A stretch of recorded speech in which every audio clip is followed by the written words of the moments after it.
你乖乖等阿娘，阿娘要去谈点事情。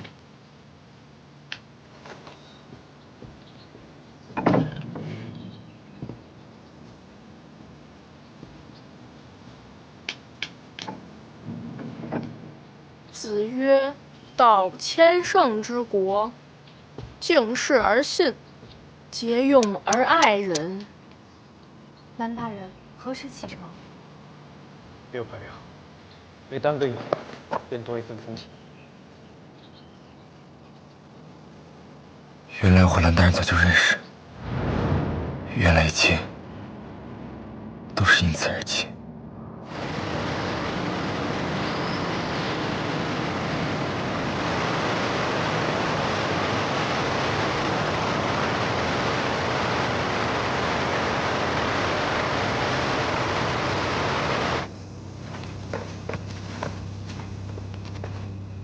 到家了，到家啦！快走！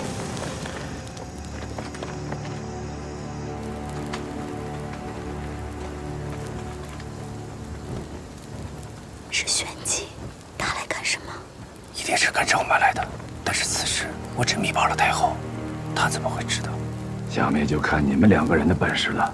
看样子，来者不善。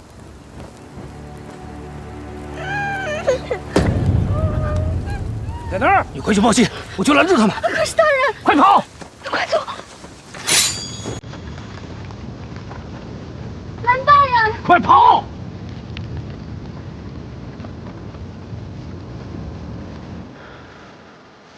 站住！站住！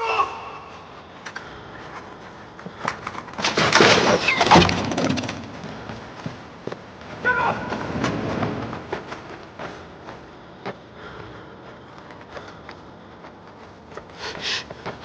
苦若，你记得阿娘的心病吗？阿娘把心病藏在了水面之下。如果有一天，你想知道阿娘是谁，都做过什么，你就去找到她，好不好？我们再玩一次捉迷藏，好不好呀？就像阿娘这样，如果你赢了，阿娘就给你买好多的蜜饯，怎么样？还有这个，你一定要藏好。镜花水月树就是为了去除心病，少给阿娘，把眼睛给盖住，阿娘要藏起来了。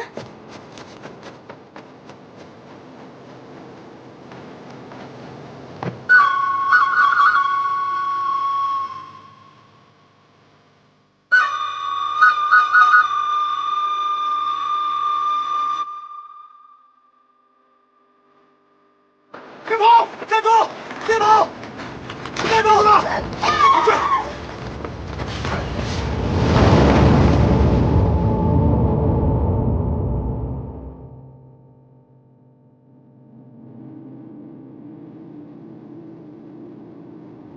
阿娘，我想起来了，我全都想起来了。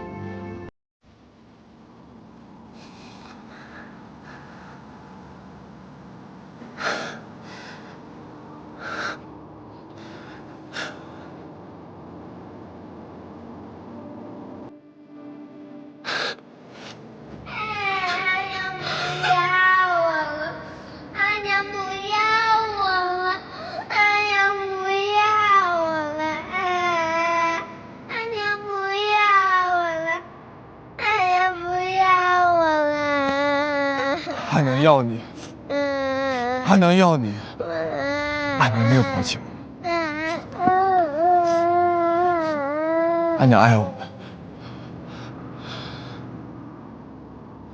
阿娘爱我们。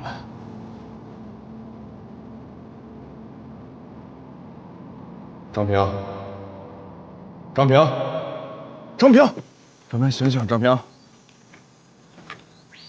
张平，醒了。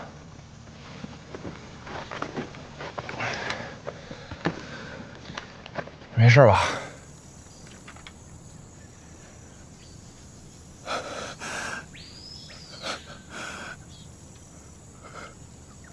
我那是好人。我的族人都是好人，阿娘没有抛弃我，阿娘是为了救我而死。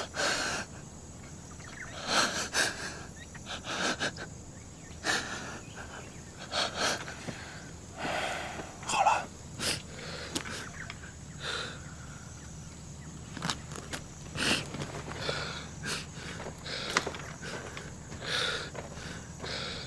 张平，这圣壶是做什么用的？没什么用途，是象征着敬畏自然的本性。我们部族世代沿袭医术，治病救人。镜花水月术也只是一种去除性命的艺术。我阿娘当时一定知道自己活不久了，也知道我再也没有机会给她做镜花水月了。她为什么还要嘱咐我去水下面找她的心病？你阿娘既然说过此话，一定意有所指。但是这心病不在心中，会在哪儿呢？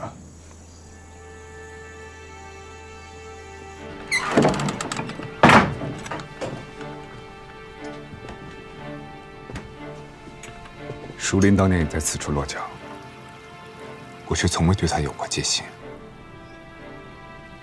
找找吧，若说他有什么秘密，最可能藏在此处。是。阿娘的心病是什么？阿娘把心病藏在水面之下了。难道心病就藏在真正的水面下面？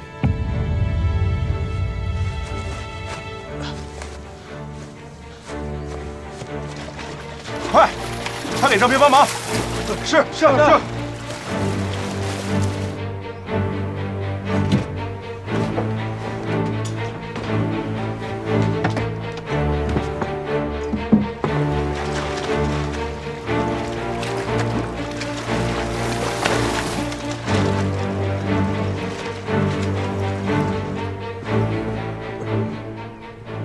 大人，这儿什么都没有啊，咱们是不是来错地方了？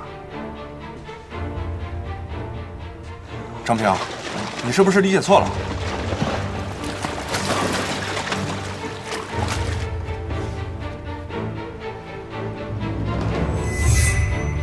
旭东，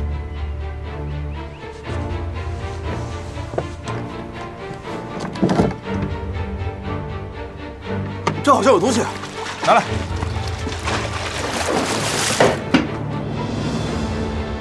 大人，给我。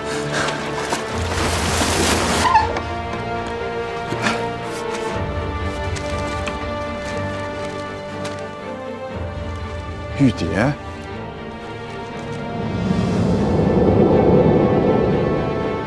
严父，他果然调查过我。皇子出生的玉蝶，为何会在这里？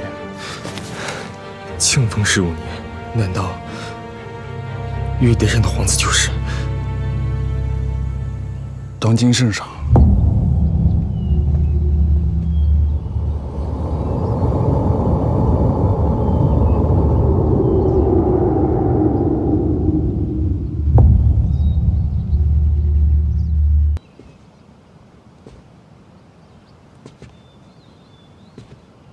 配置都已经查到了。是。10年前我进京，的确不是为了赶考。接近你，起初也是另有所图。我知道你是为了查摩洛村的案子。你到底是谁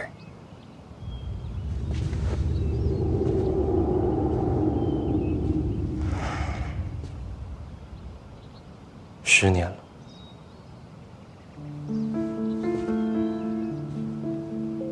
也该揭开真相了。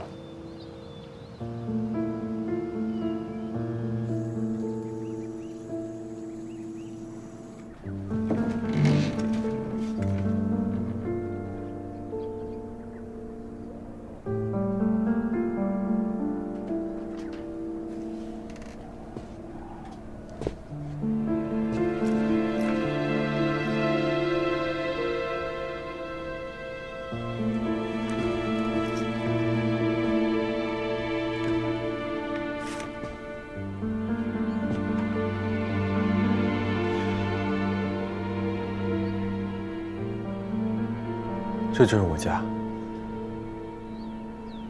如果有什么线索的话，一定会在这里。这屋里怎么那么乱？像是被谁翻过一样。这是什么？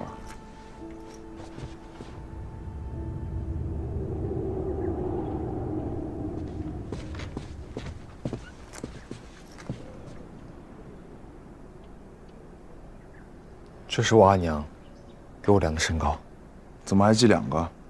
我记得家里好像有个哥哥，但是他从来不跟我玩，总是坐在房间里安静的看书。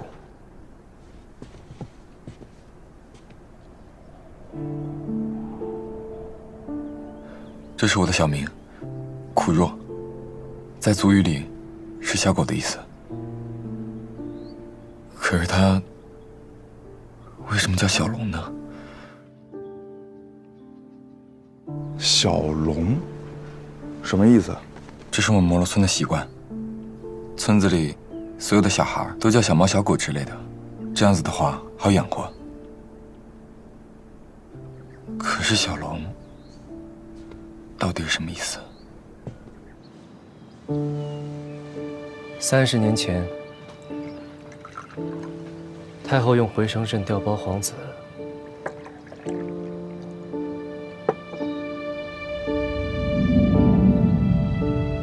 我想起来了，小龙在我们族语里的发音是“清章”。什么？只是被他调换的那个真皇子，并没有死，他活到了现在，正坐在你面前。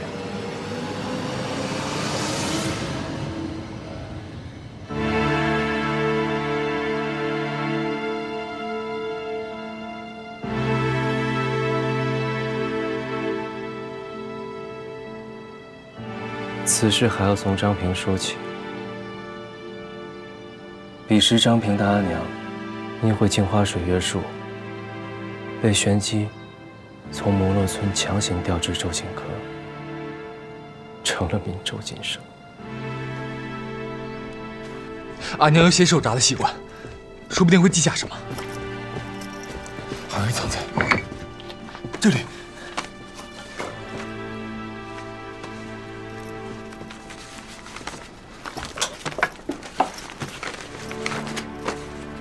庆丰15年元月，圣上和李妃为救小皇子，请玄机为其布下回声阵法。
术法施了2天2夜，连我自己都没有想到，小皇子当真又活过来了。施术结束，离去之时，我发现玄机抱着一个婴儿，形迹可疑地离去。接下来阿娘写道，她一路跟踪，终于明白，玄机其实是将小皇子调了包，他把小皇子带到云霄山上，想把奄奄一息的小皇子和这个秘密永远的埋在地下。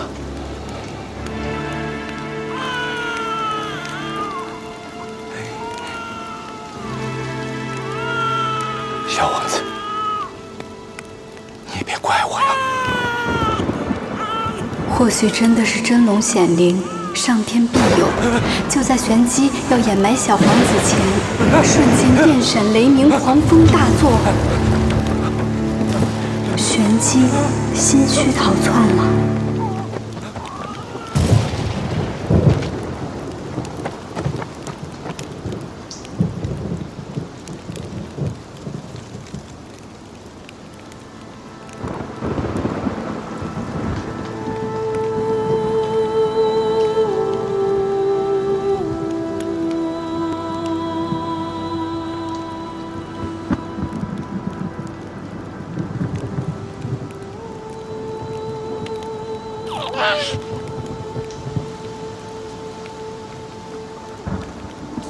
那一刻，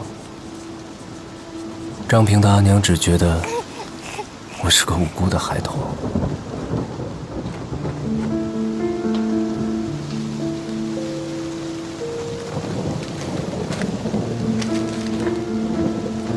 她于心不忍，便连夜带着我逃出京城。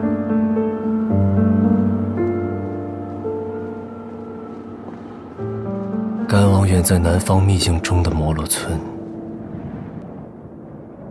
一路上，他用草药维系我的性命，对我悉心照料。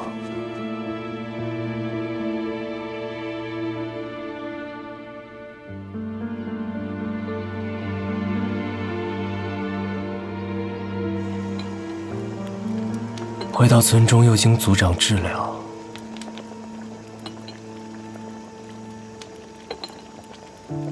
不知是医术神奇，还是我命不该绝。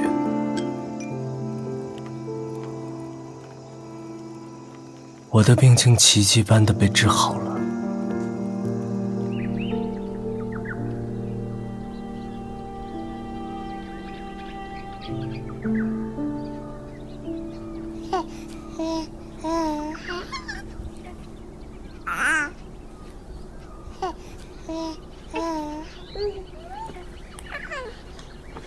后来，她便成了我的干娘。10年转瞬而过，我也长成了少年。干娘见我终日以书为伴，聪颖好学，或许她觉得我终究是名皇子，该回到属于我的地方。于是便把我的身世告知于我，欲将我带回京城。只是以他的善良，绝对想不到，当年调包皇子是太后密令玄机所为。他一直觉得，当年是玄机受命为我施术回生，却力不从心，又怕先皇降罪，才私自用假皇子与我调了包。干娘询问我的选择，你想见你的亲生母亲吗？少年的我心高气傲，当然想回到京城，也想去见见我亲生的母亲。她便没再说什么，只是告诉我，事关重大，不能贸然行事。她会先去京城，找最负清正之名的兰陵大人商议。第2日，她本想独自前去，却招架不住张平的哭闹，带着他一同出发了。我心心念念，等啊等啊，没想到等来的却是……后面的事情也不难猜了。当年我还能去京城找老兰大人，应该就是想帮顾清正回到太后身边。出于臣子本分，你父亲觉得应该尽快接皇子回朝，所以当他得知消息，便立刻入宫，亲口密报太后。而那时先皇驾崩不久，李氏凭着诞下先皇唯一的子嗣，登上了太后的宝座。此事一旦泄露，他将成为千古罪人。初尝到权力的滋味，自然不甘心失去所有，所以，他下了密令，让玄机跟踪老栾大人前来屠村，要将自己的亲生儿子和摩罗村的知情者全部杀死。直到你父亲被玄机绑回京城，他才明白，这一切都是太后的阴谋。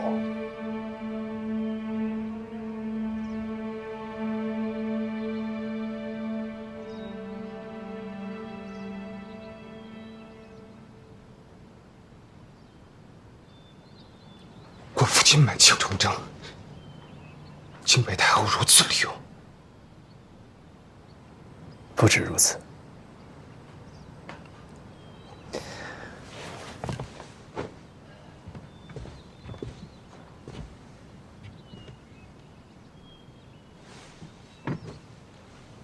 裴志，你可曾想过，若当年你父亲不曾通敌，那又是谁泄露了军情？军中朝政我都查过，但一无所获。你自然是查不到，因为此事是太后亲心所为。可太后呢？她怕引起众怒，牵连自己，便把这罪名转嫁到了你父亲头上。那他也不会认下这通敌叛国的千古罪名啊！你以为你是怎么活下来的？太后以你的性命为筹码，你父亲除了心甘情愿认下这罪名，他还有别的选择吗？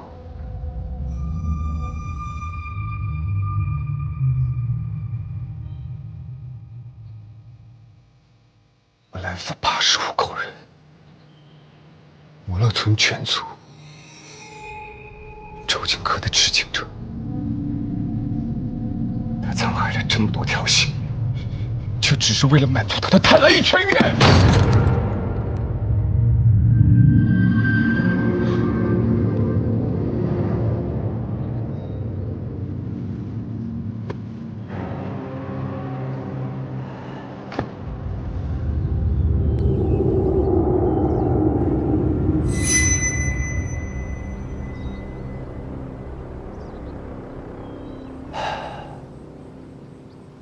所以我此次回京，几番筹谋，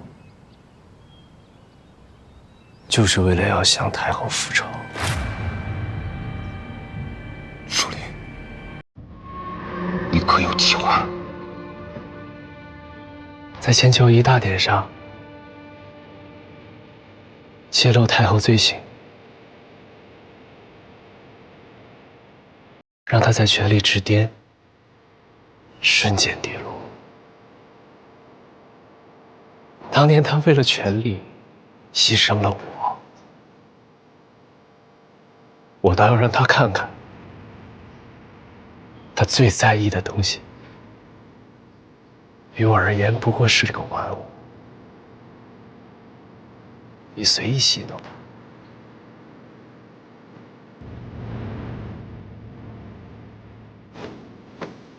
我要让那些愚蠢之辈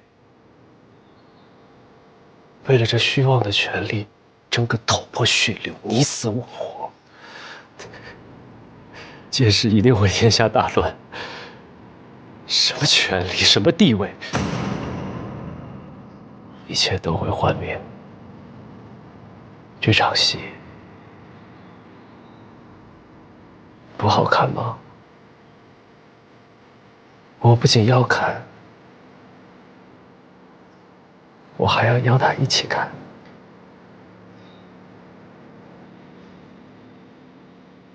裴师，你我相知一场，我正式邀你与我共赴盛会。你若想好了，别来宫中寻我。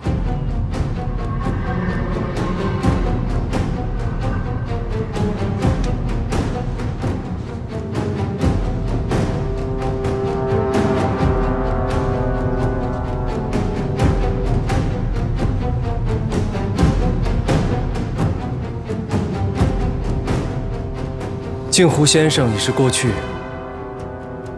从明日起，我便是含元殿中专门为太后治疗烧伤的顾太医。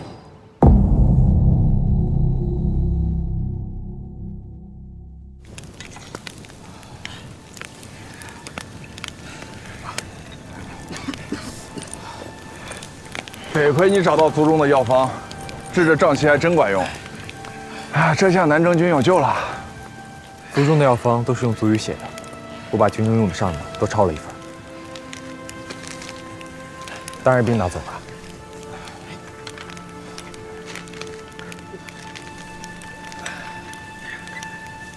你执意要走，我便不留。路上注意安全。我在京城等你们凯旋。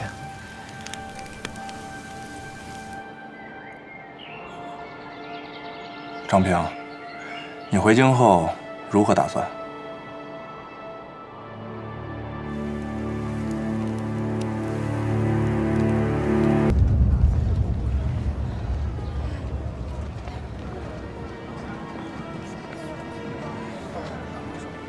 千秋一大典在即，太后有令，流民不得在京四处流窜，需自行前往归义访安制。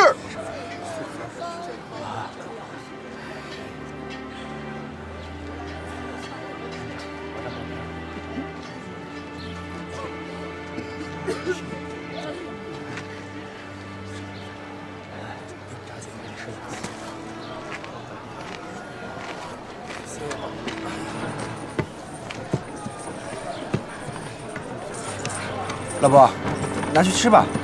谢谢。让开！让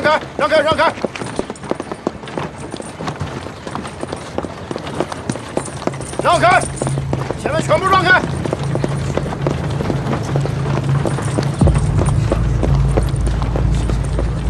你看什么看？太后的花车你也配？滚！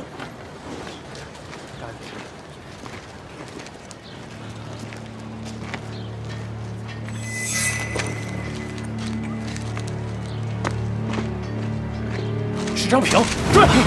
站住！站住！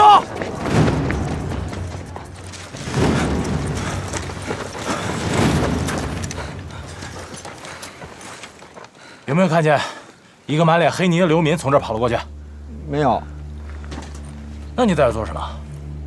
我卖筐呀。哎，贵人，这是本店主打的西域风情筐，我家里还有一个，你们3个人正好1人1个，怎么样？走。哎，贵人，你这筐还要不要啊？去。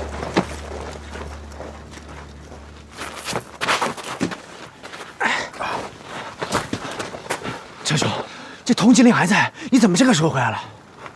陈丑，我的阿娘、族人、老栾大人，都是被太后害死的。太后，那怎么办？我也不知道该怎么办。我要先去找栾大人。张兄，郑平，这次你得听我一回。给我回来！陈丑，你听我的，这会儿全城都应该在搜捕你了。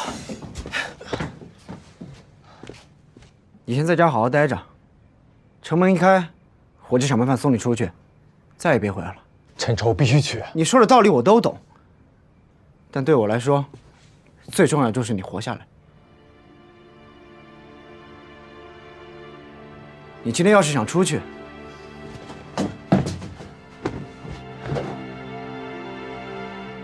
除非从我身上踩过去。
藏起来了。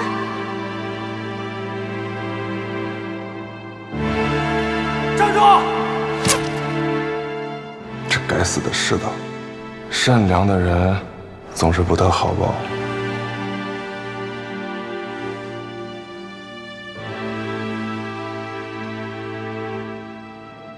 难道只能一个辙了？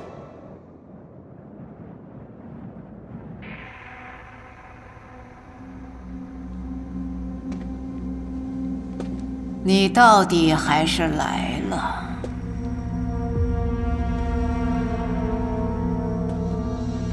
我就知道会有这么一天。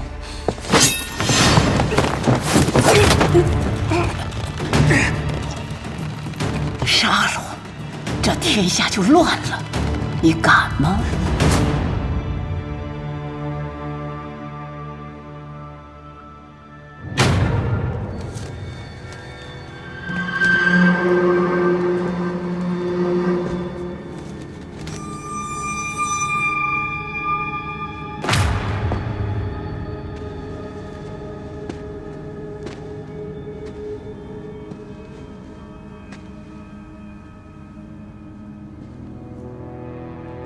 父亲，我终于替您报仇了。觉儿，父亲，父亲，觉儿，还记得为父曾经教导你的话吗？我当然记得。君子不苟求，求必有益；君子不虚行，行必有正。可你呢？看看吧，这就是以恶制恶的世界。父亲，父亲，我到底该怎么办？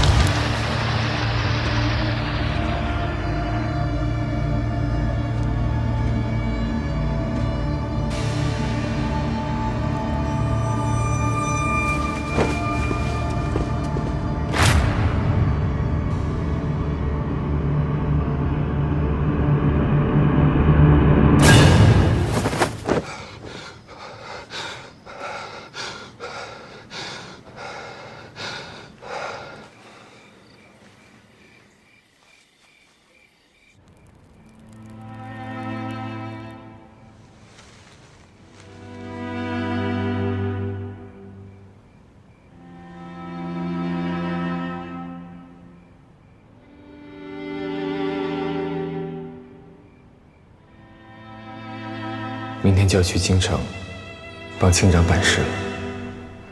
他若能回到京城，跟自己的娘亲生活在一起，一定会很快乐。只是这一趟不知要出去多久，苦儿又要哭了。我好舍不得他，狗狗你要小心啊，慢一点。但为了清章，又必须要去。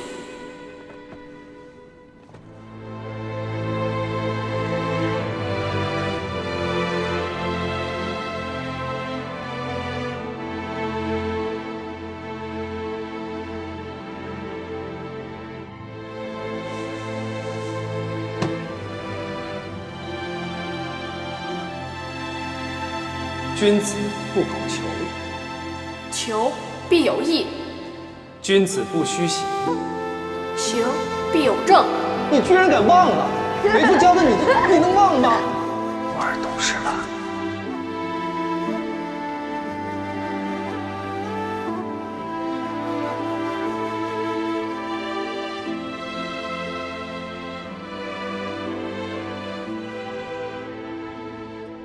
张平，谢谢你和你的族人。当然言重了。说到底，摩罗村只是个普通的村庄，住着普通的人。研习医术，济世救人，本来就是我们的生活。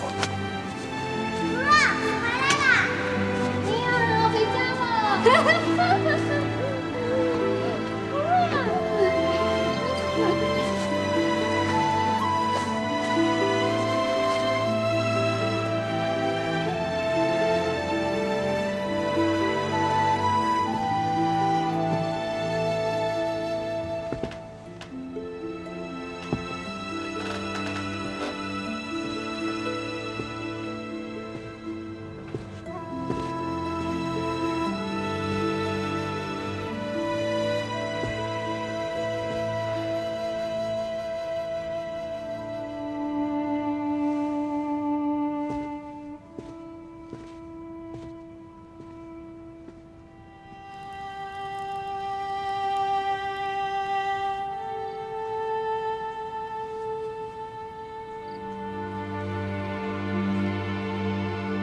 娟儿，君子应有什么样的品行？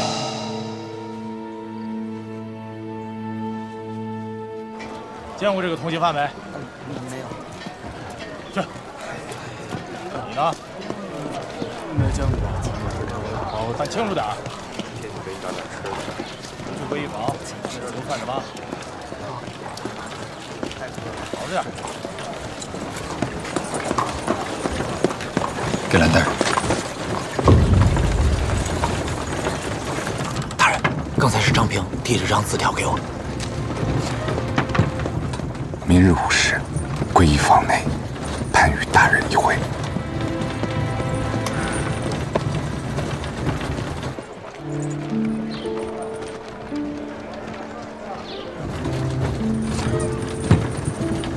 大人，该如何是好啊？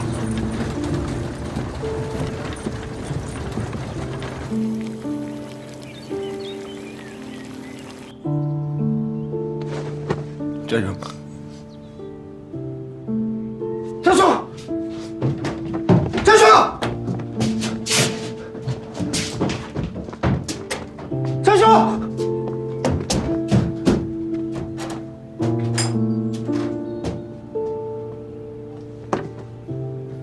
站住！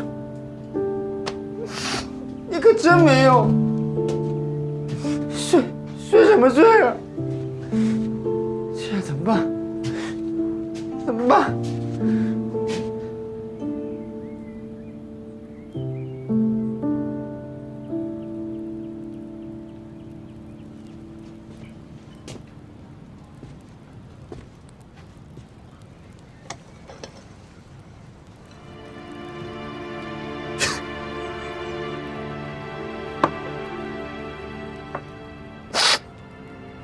都是我爱吃的，原来你都还记得。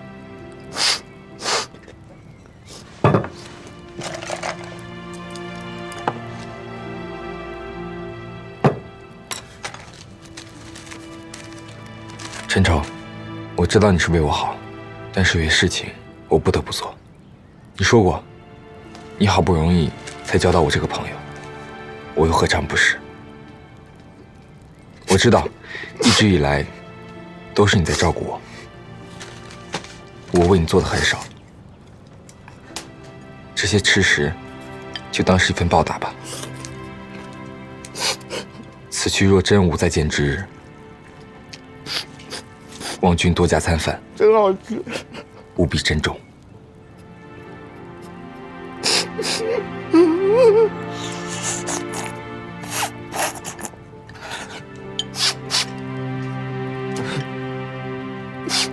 好吃。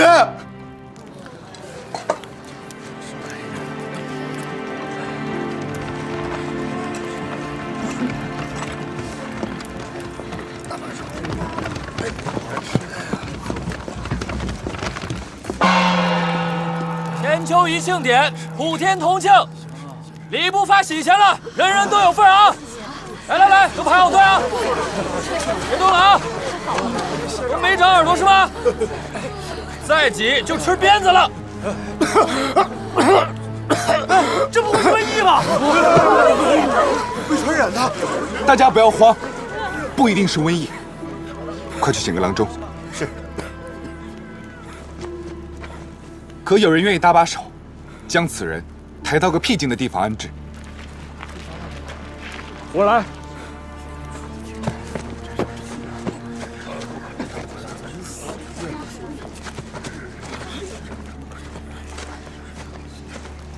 都排好队啊！准备发钱了。都排好队。别起来！我。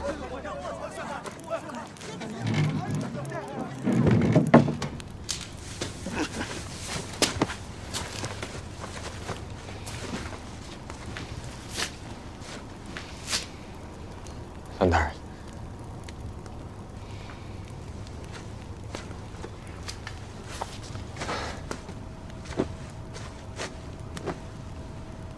我已经找到真相了。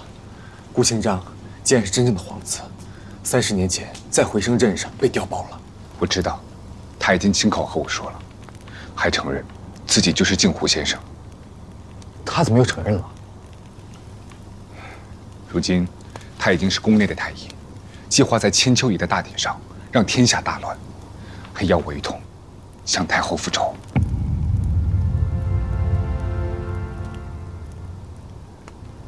您答应了？太后犯下累累罪行，与你我有不共戴天之仇。但是舒林如同火药，他现在复仇心切，全然不顾无辜之人的性命。若他在大典上引爆局势，轻则朝中动荡，重则天下大乱，后果不堪设想。那接下来我们该怎么办？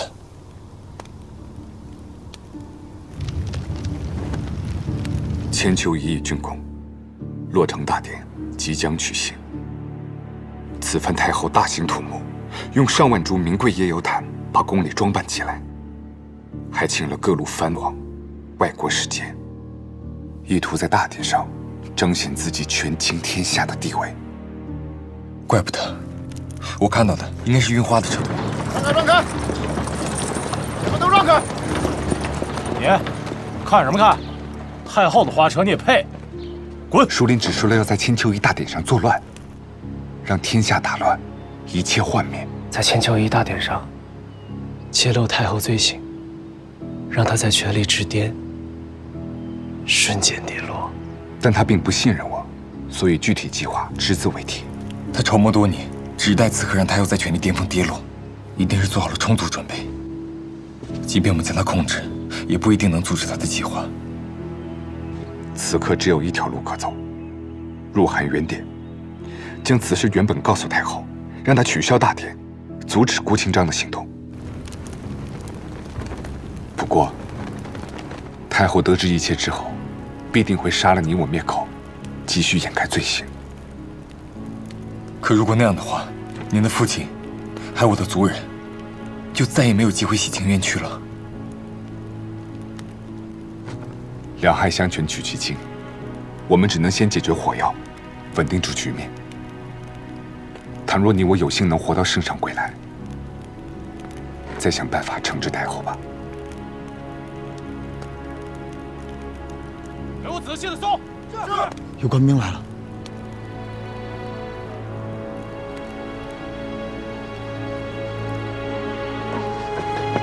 大人，来不及了。张平，此事就这么决定，你先离开。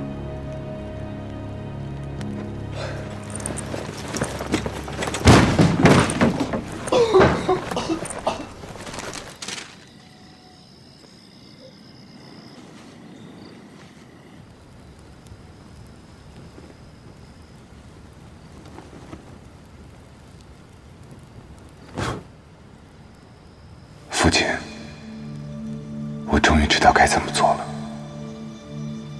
可我或许不能为您洗冤了。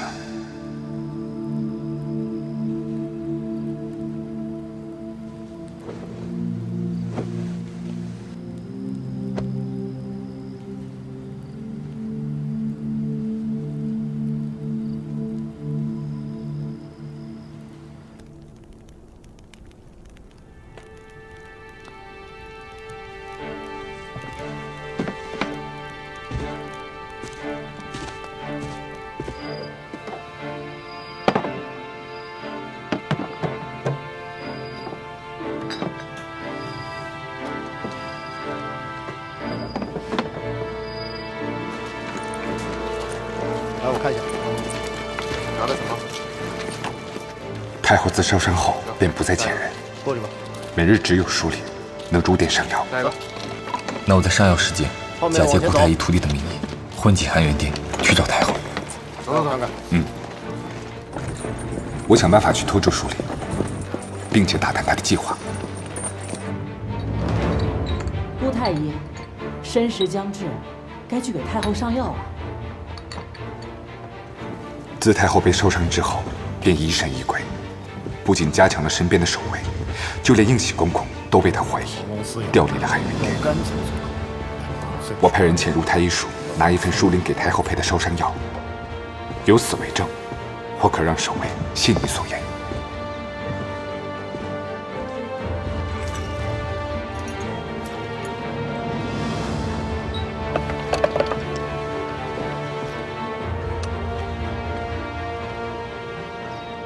还请入内。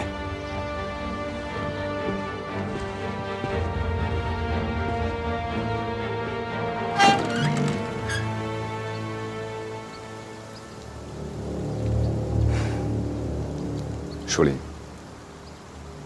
裴之，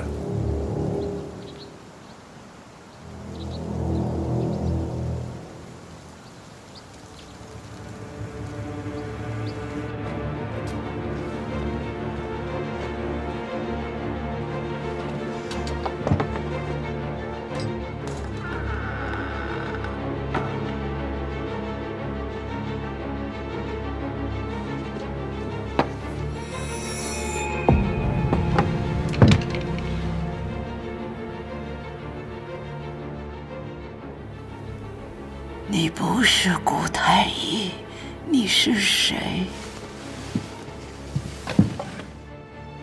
太后，我是张平。来人！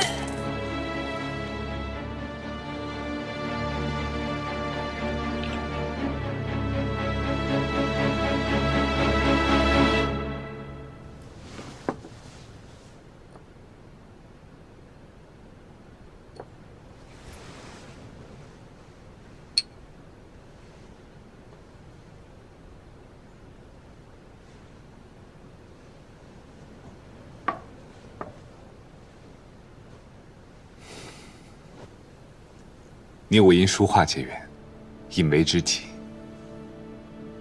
那时我们喝酒谈天，如梦如醉。那是我一生中最为恣意的一段日子。我时常想，若有一天兰府沉冤得雪，是否还可以回到那段时光，与你一起把酒言欢？裴之有话，但说无妨。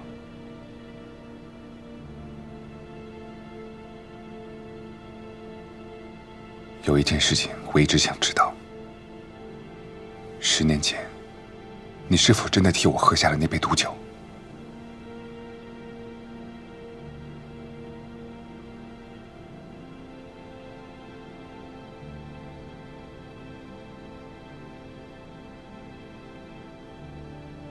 我确实饮下了那杯毒酒。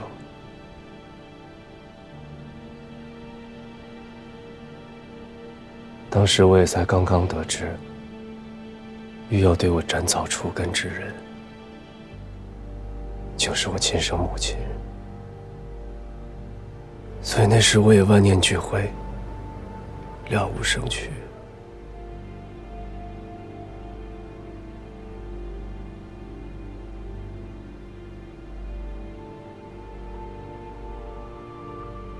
可笑我只知你游戏人间，无心可取，不知你经受如此煎熬。也许是天意吧。我竟苟延残喘地活了下来，可从那一刻起，我活着就是为了复仇。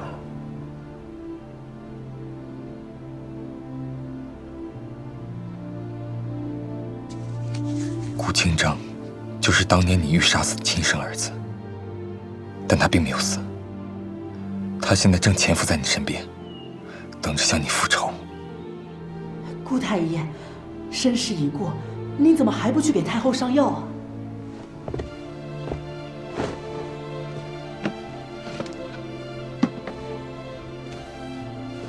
这是当年你不告而别后，我写的一幅字，一直想找个机会送给你。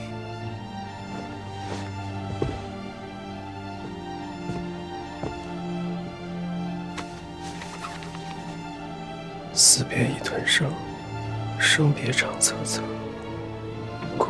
故人若梦，明我长相依。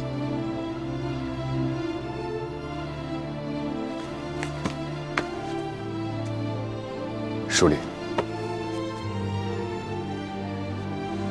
不愿同你一起复仇。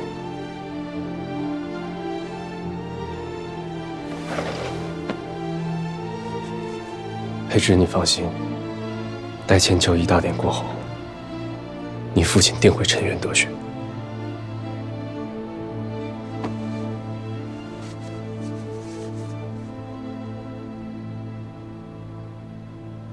我知你定然计划周密，我能做什么？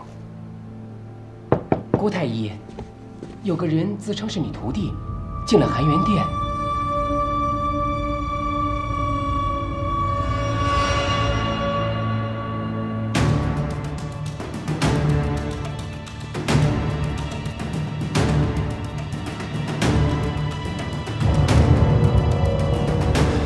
前因后果我都说完了，请你先阻止顾景章的阴谋。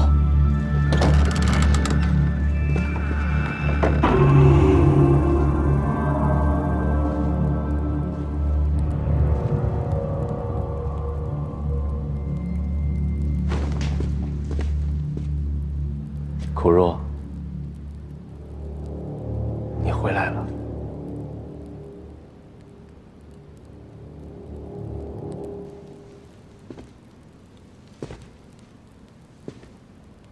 家里还是老样子吗？圣湖的水有没有干涸？后山那片杏林还挂果子吗？小时候被他酸倒了牙，几天都吃不下饭。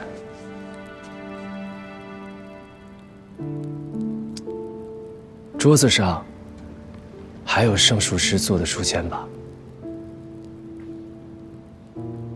那是你阿娘做给我的。那时候你还不会说话，她上蜡拓印，你就在一旁捣乱。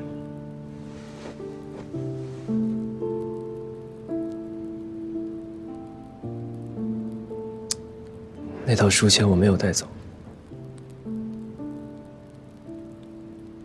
我不想让它被外面的误会沾染。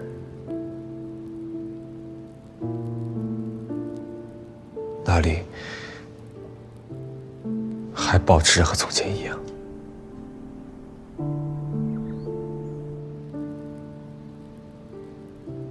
不，是凝固在那一刻。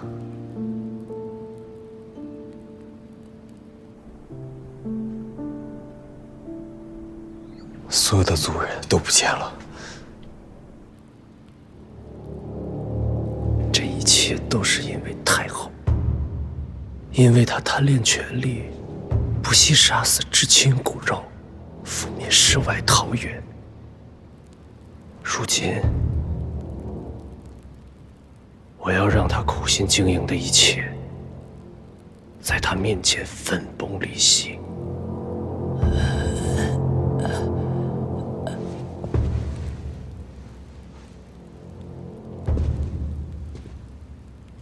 苦若，届时你就站在我身旁，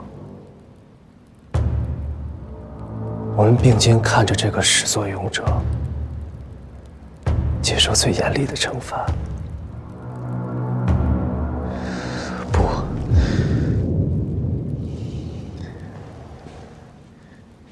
我永远不会站在你那边。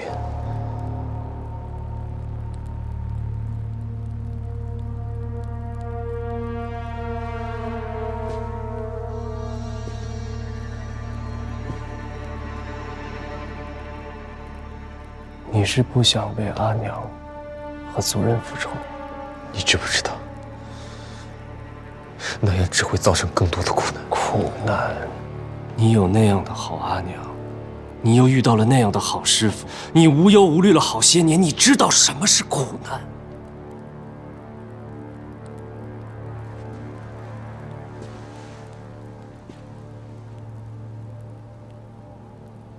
这些年，你知道我是怎么活下来的。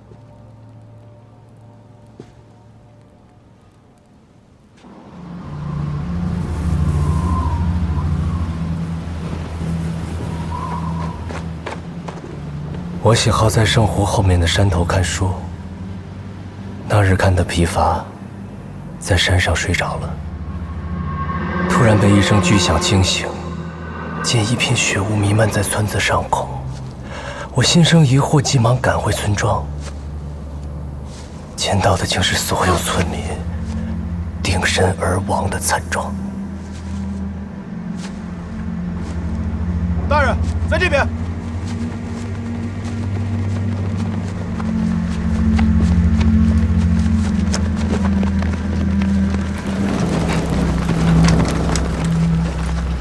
搜，一根头发都不要放过。大人，怎么找？找一个10岁左右的男孩，他身上戴着一个昙花的头饰。搜！听到他们在找昙花头饰，我才知道，他们是来杀我的。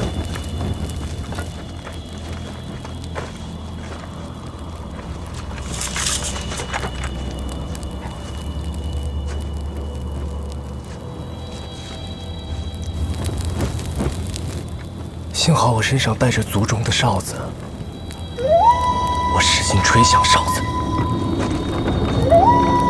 让上湖的水像做仪式似的震动、沸腾。这怎么回事？大人，妖法，是妖法！快逃！快逃！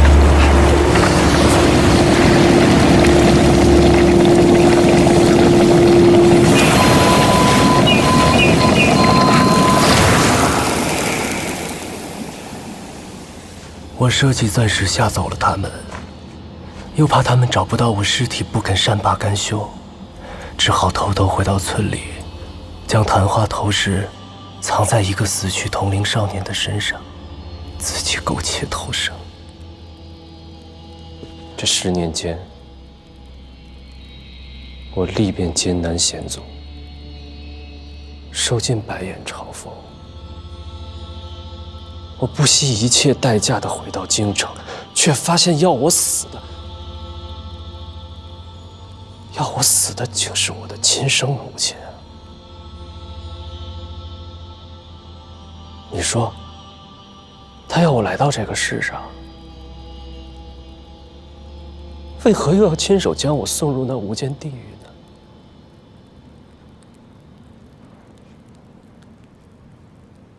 若是他当初没有生我，若是你阿娘也不曾救我，若是我也可以安安静静地死在那场红雾当中，又或者配吃的那杯毒酒当真就无药可解，那我这一生也算是幸运的吧。所以，就此收手吧，你就不会再受折磨。现在你已经知道了所有，难道你还不能对我的痛苦感同身受吗？不，你感受不到。或许你再早回个10天半月，你还能看到你的师父被扑死在城楼上。那才算见了最后一面，才算尽了孝。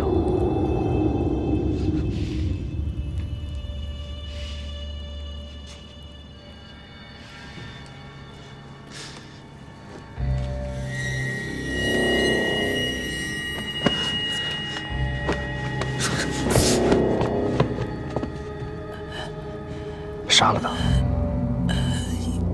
不只是为你阿娘和族人，也是为你师父复仇。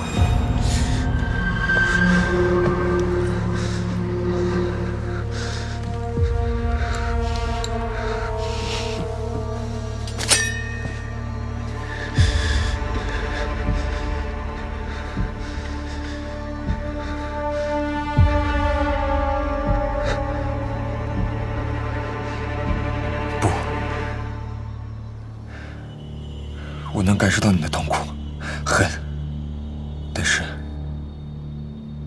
用痛苦不能治好痛苦，用恨不能治好恨。如今太后已经知道了一切，都结束了。是吗？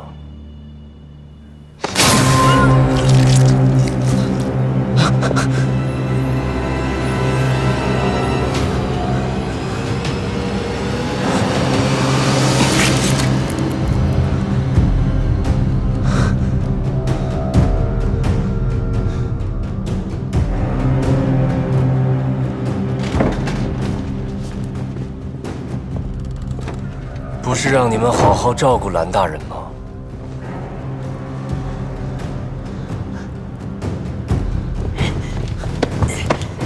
不过来了也好，太后被杀了，你看见了，凶手是谁？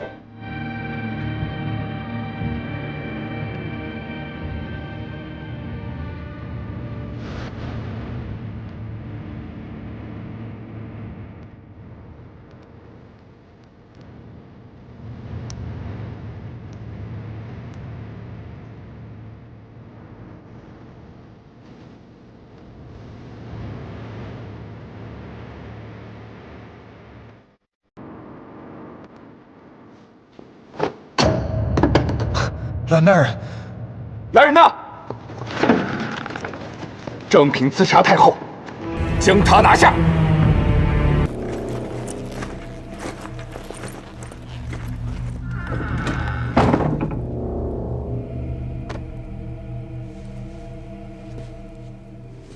太师果然不会让我失望。眼下太后已死，计划是否有变？一切按原计划进行。我只想拿回属于自己的东西。之后我会将皇位禅让出去。禅让？不错，天下有实力之人皆可进驻。那岂不会引发朝野动荡，天下大乱？这才有趣，不是吗？待太后丧礼上，你我再相会。树林此番设计，宫中可有人侧影？自会有人与你联络。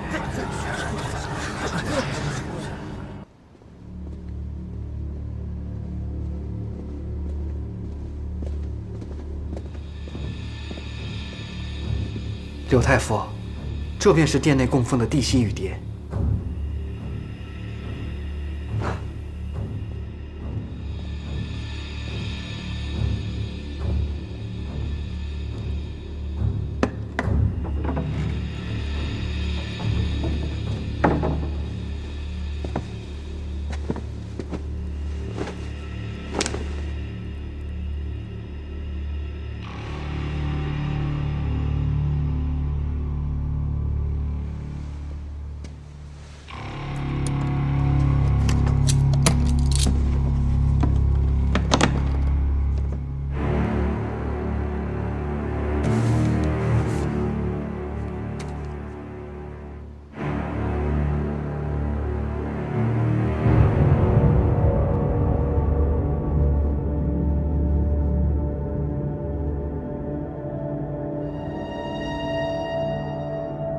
请玉蝶。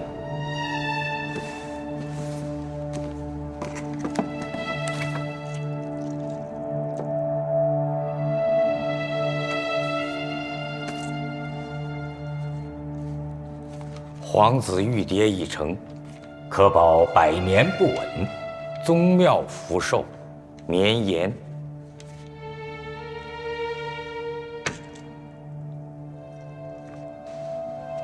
有儿其者，皇室后继有人。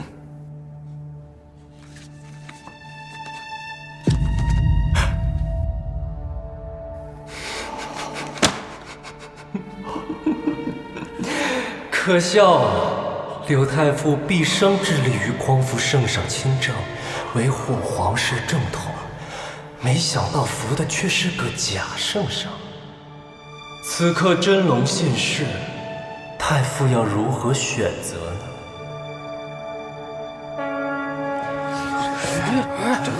这号角怎么突然响了？这是出事了！看来是出大事了！看那边，大事，这里面都是大半夜的，这是怎么回事？刘太傅出来了。怎么了？不知道。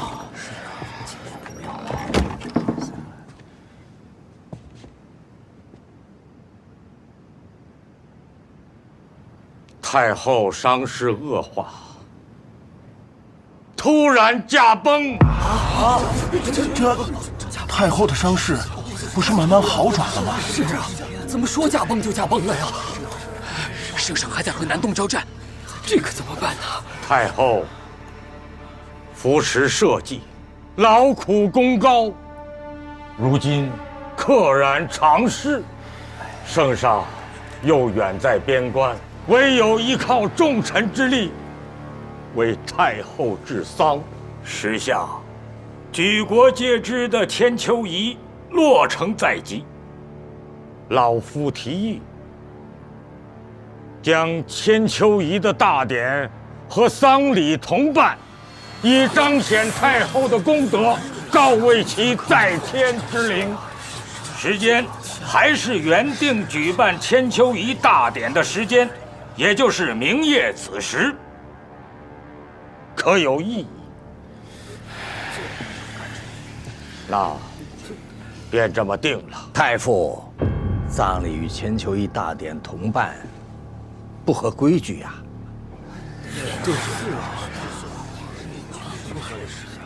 你与太后争了半辈子，怎么临到头来，你变软了？啊！王者为大，还是给太后留些体面吧。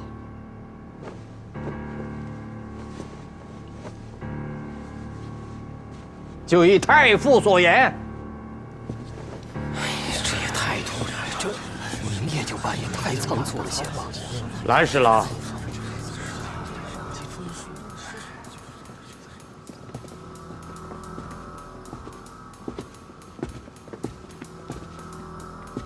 真龙将在太后丧礼上登基，已成规制，他已交代。由你全权操办，务必谨慎、周全。下官明白。看来，淑莲是要在丧礼之夜，借柳太傅之力登基，再宣布禅让皇位，让天下有实力之人皆来竞逐。此刻各路藩王都因参加千秋仪大典而齐聚京中。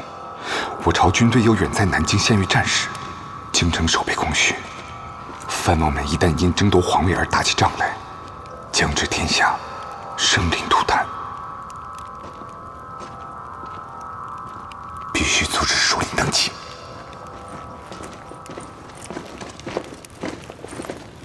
将军，张平不是凶手，顾太医才是。安侍郎，前面在含元殿，你可不是这么说的呀。方才蓝某替顾太医遮掩，都是为了从他口中套取更多的消息。区区一个太医，抓来审审便是，也值得蓝侍郎如此忌惮。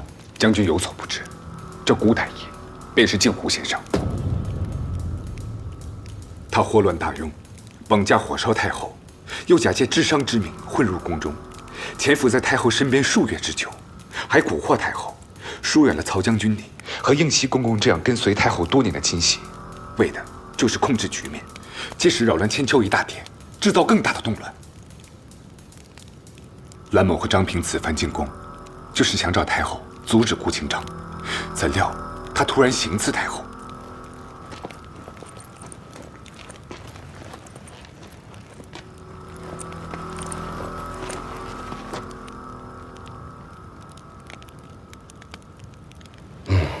这倒跟张平说的差不多。安侍郎，即便是你不来，我也正要派人去请你。方才张平说他发现了一个更大的秘密，但是具体是什么，要一定见了你才能说。张平，张平，现在可以说了吧？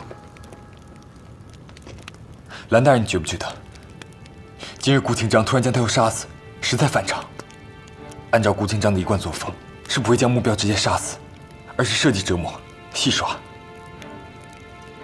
他如此大费周章，要搅乱千秋仪大典，报复太后，怎会突然将他一刀杀了？再回顾太后失踪那日，脸被烧得面目全非也就罢了，为何连嗓子也被烧坏了？这么说来，自太后被烧伤之后，除了突然被调到太后身边的刘公公和顾清章，再无人见过太后的真容。而这个刘公公，正是顾清章的暗线。所有推测，那日顾清章在半月楼绑走太后之后，便将她调了包。回声镇的那场大火中被救回的，一定是贾太后。烧毁贾太后面容和嗓音特征，是为了方便顾清章以假换真。那今天被刺死的，应该就是贾太后。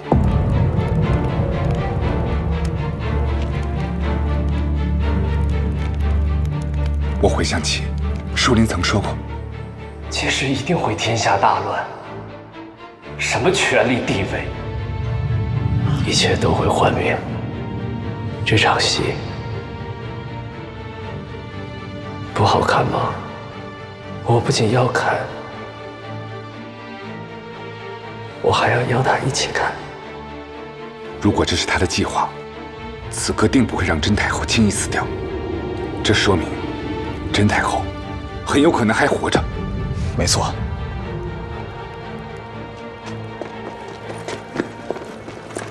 禀将军，宫中四处已经搜过了，没有找到顾太医。那便给我到宫外去搜。是。只怕此时他也藏之暗处，即将开始他篡权夺位、祸乱天下的计划。曹将军，甄太后还活着，必须尽快把她救出来，这样才有可能阻止顾清章的计划，稳住局势啊！曹将军，您追随太后多年，自然希望她尚在人间。若此事还有一线生机，还需将军早做决定，放了张平，让他去寻太后。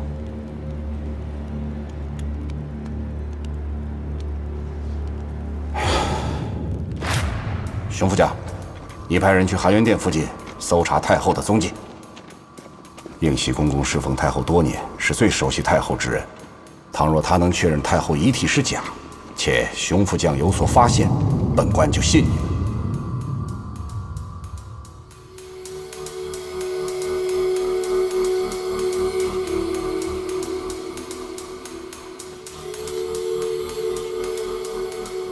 公公，太后身上可有特异之处？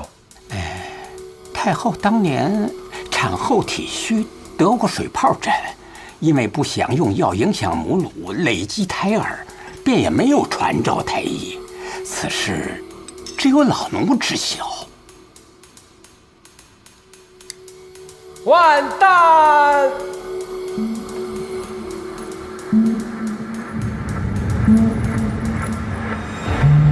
老奴送太后最后一程，让老奴送太后最后一程吧。小脸如此重大，岂能随意放任？规矩如此，由不得我。刘公公，你让老奴看他最后一眼，我就看一眼。太后，太后，太后啊！太后，太后，太后！这刘公公根本就不让老奴进前，还没等老奴站稳呢，就把老奴给嫁出来了。如此遮掩，必定有鬼。熊副将，可有发现？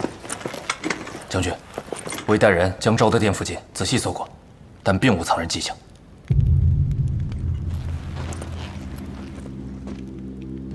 二位，怎么解释？可否去工部借千秋仪图纸一用？礼部督见千秋仪时，我曾看过图纸。难道太后被藏在千秋仪内？顾清章心思缜密，他既要藏住太后，又要让太后亲眼见证昭德殿内发生的一切，能同时满足这2个条件的，唯有此处。千秋仪的基座上恰好有一排气窗，与昭德殿的高度齐平，能将殿内发生的一切尽收眼底。可是这千秋仪外部已经全部封死，进不去了，所以熊副将也搜不到那里。你们看，千秋仪地基下的水利驱动室内有一条修缮用的通道，可直通内侧检修。此水利驱动室与皇宫的主渠相通，可从外部进入。曹将军，事不宜迟，要抓紧找啊！皇宫主渠历经数代，年久失修，部分路段都已经荒废坍圮，谁能第一时间找到路？更何况，如果我们找营造处的人带路，岂不走漏了风声？我愿去找。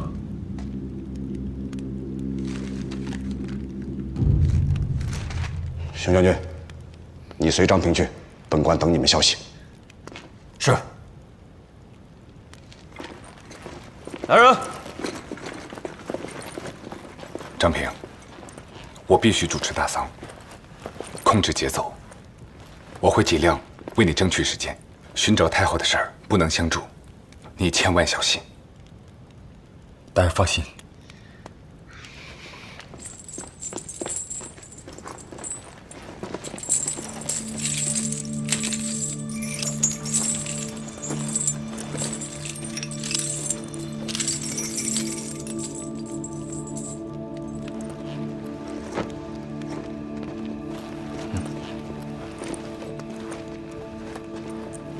蓝大人，如果在大典的时候，我还未给你回信，恐怕我已经凶多吉少。你放心，若真到万不得已之时，我知道该怎么做。大人保重。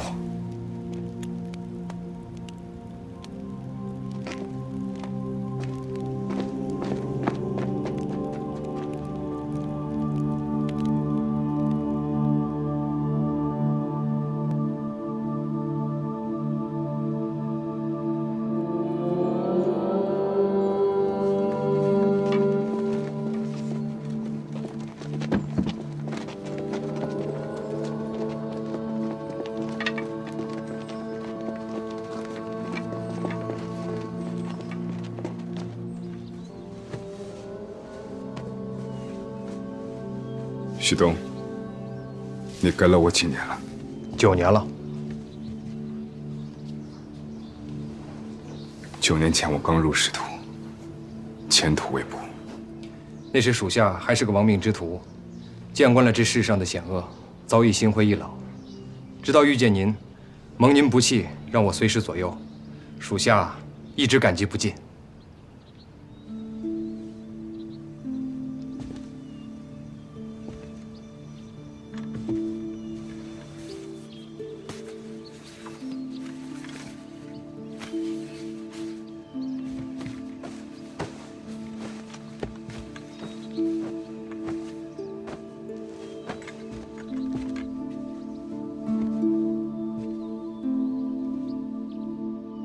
你的恩早就报完了，你不欠我什么。大人，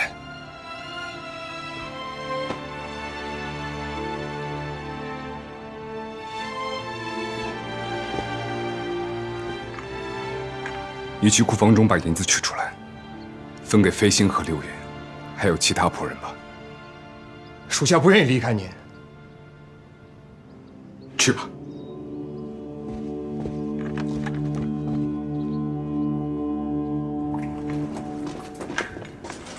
这里就是皇宫储区的入口。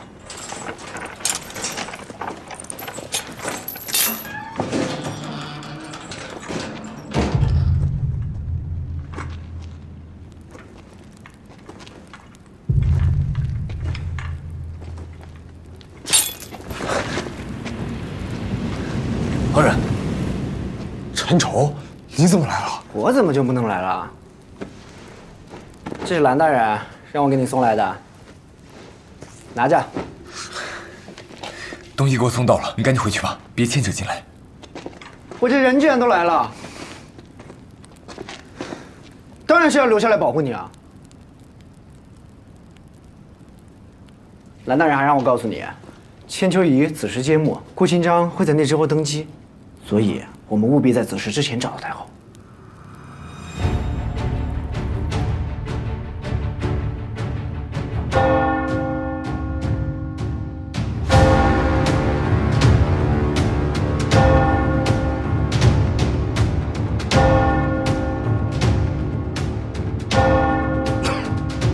昭告国丧。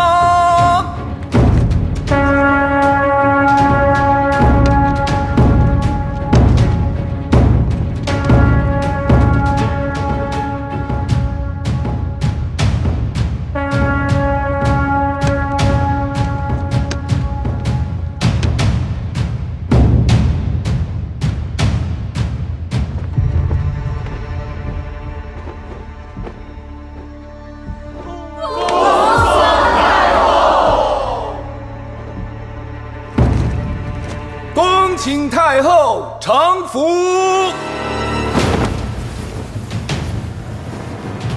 大拥太后。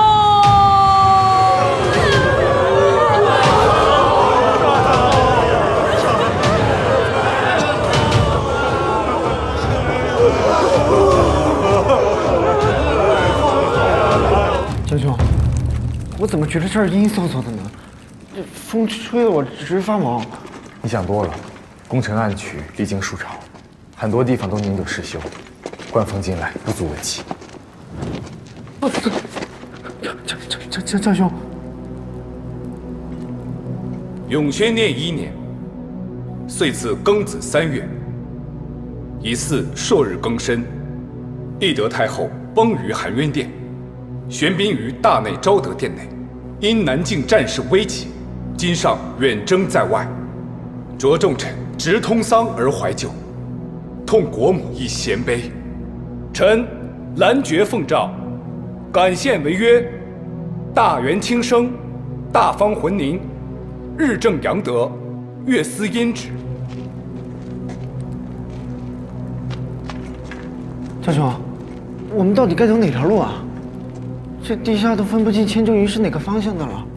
这条暗渠中淤泥甚多，像是地下施工时丢弃的废土。这条最为宽敞，也有可能通往水利驱动室。有人！哪有人啊？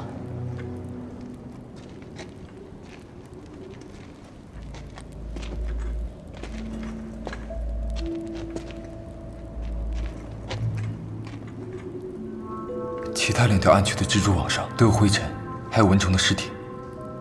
这个看起来是刚解的，说明不久前有人走过。亲义犯之不忘，呜呼哀哉！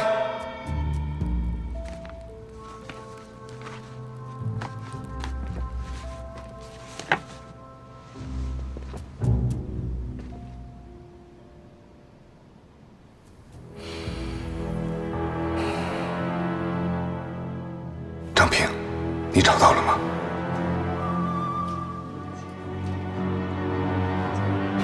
吉时已到，封官。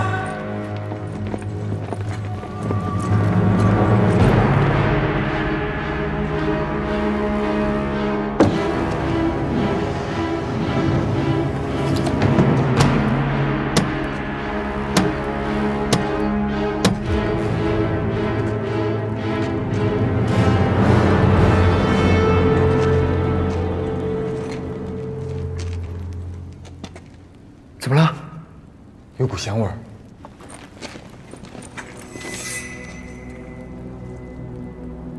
郁金花油膏。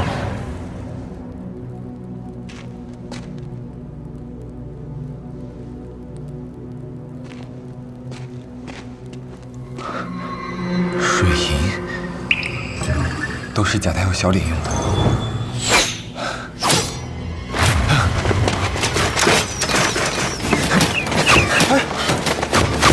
快走！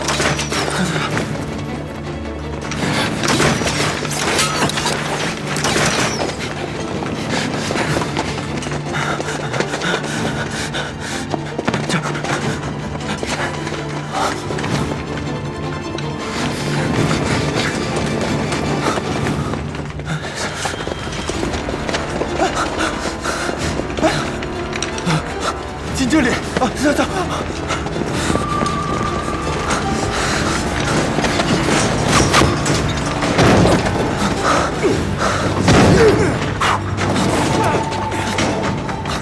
完了，这彻底完了！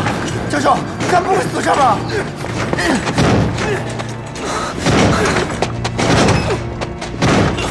教授，你干嘛呢你？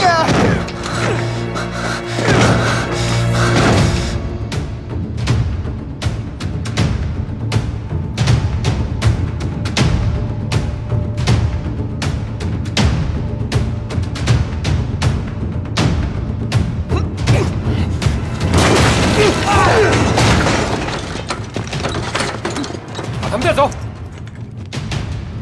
主上，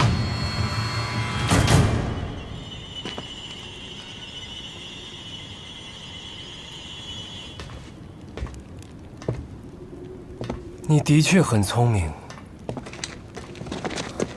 但你不该处处与我作对。如今这局面，我想念旧情都不能。你把他藏哪儿了？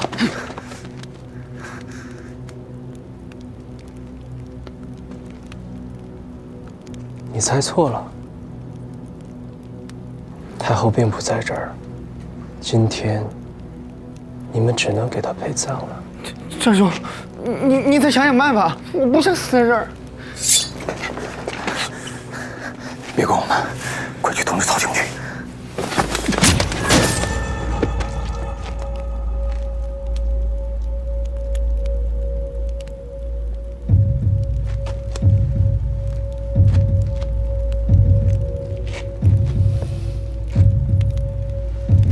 你干什么？你疯了你！战兄，凌霄，拜见圣上，这是臣为圣上登基送上的礼物。战兄，你不要吓我，你没事吧，战兄？战兄，战兄，你没事吧？战兄，你撑住啊！战兄，你不要吓我！顾锦章，我跟你拼了！放开我！你放开我！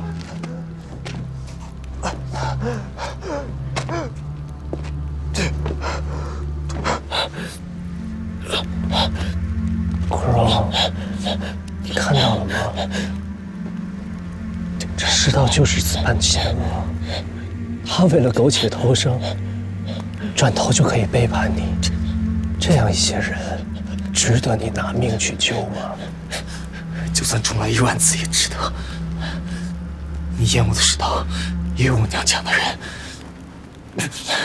即使他知道今天发生了什么，他当初也会救下你。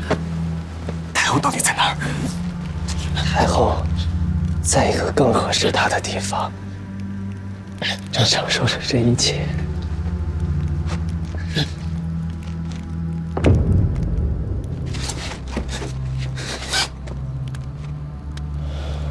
苦荣，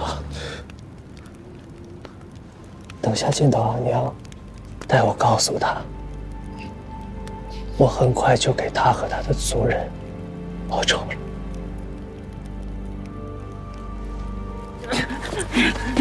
你放开我！给我滚开！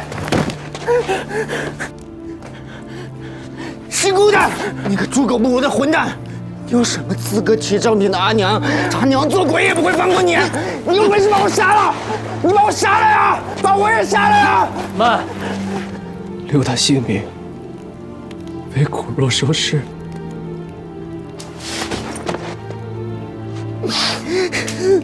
江兄，江兄，你不要杀我！江兄，你醒醒！你醒醒！你不要杀我，江兄！江兄，子时就快到了呀！江兄，你醒醒啊，江兄！江兄，你醒醒啊，江兄！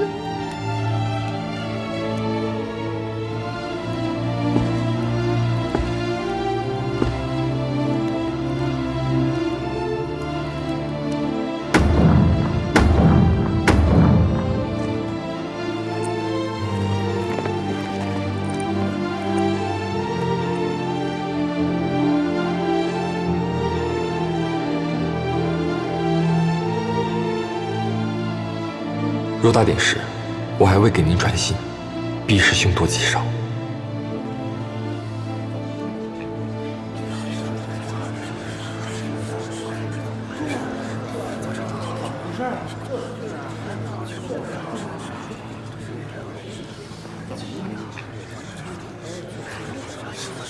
恭送太后！恭送太后！移驾灵柩。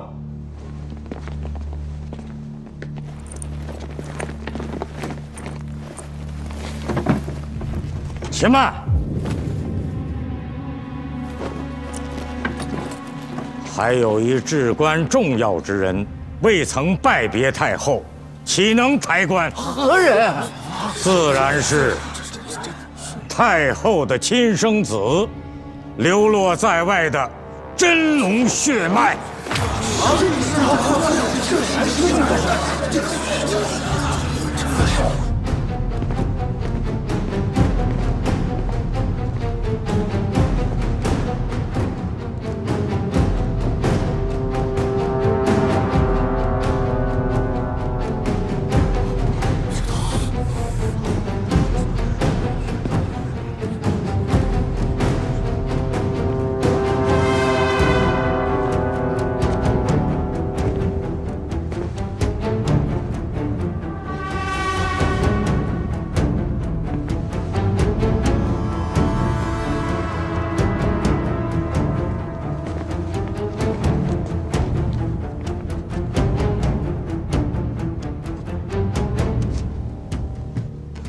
见过圣上。这是庆丰15年，先帝亲封的太子。圣上如今正在南境御驾亲征，这个太子又是从哪儿冒出来的？莫不是你要趁着地位空虚，以图谋反？老夫历经3朝，乃2代帝师，为大雍尽忠50余年，一心匡助皇室正统，怎可能意图谋反？是啊，莫不是其中另有一条？各藩王、节度使都在京中，局势微妙，若稍有不慎，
殿外这些人，怎么一瞬间都死了？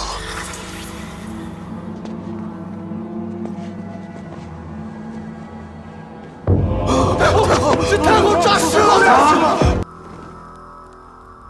太后不是在棺材里面吗？怎么去外边了？就是啊，哎，太后身上是什么东西啊？这是何物？太后身上的血书。念。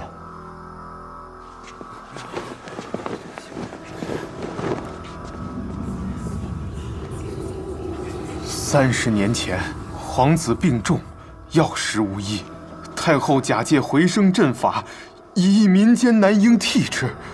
我摩洛族巫女偶然知悉，于心不忍，便将奄奄一息的真皇子带走治愈。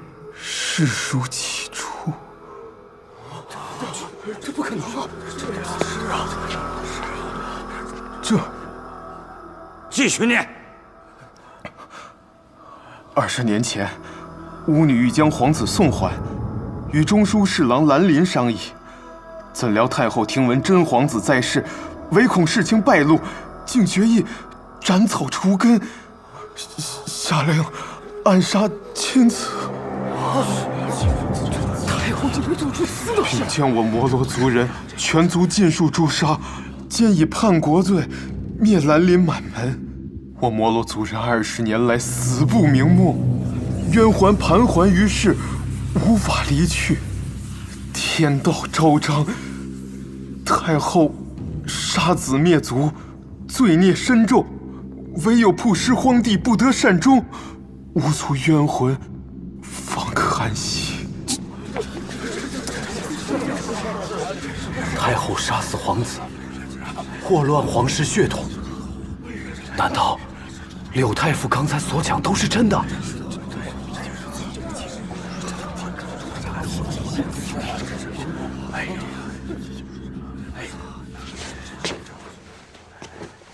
老臣不敬，敢请玉蝶一观。当年太后命玄机将我活埋时，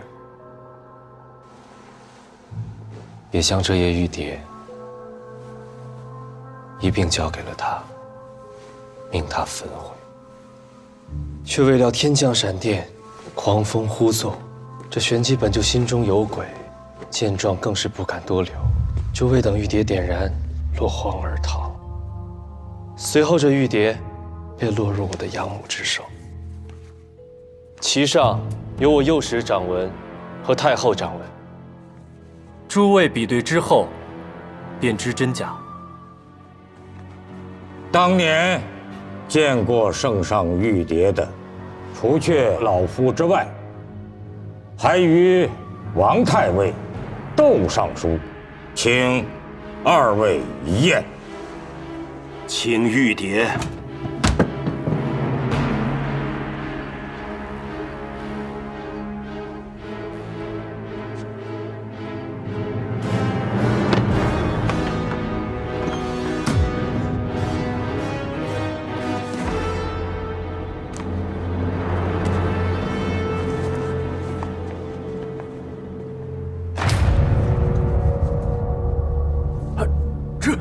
真的没有了？玉蝶怎么没了？果然，这都对上了。请司天监少监上前核查。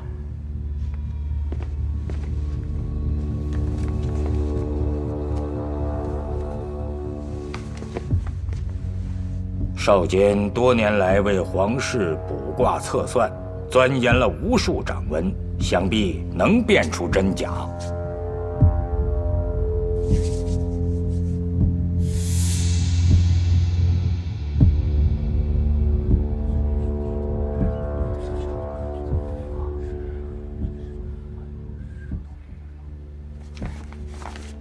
姑太医玉蝶上的婴儿掌纹，的确与他本人的掌纹并无二致。先皇印信和太后掌纹都能够对上。窦尚书，结论如何？何验无误。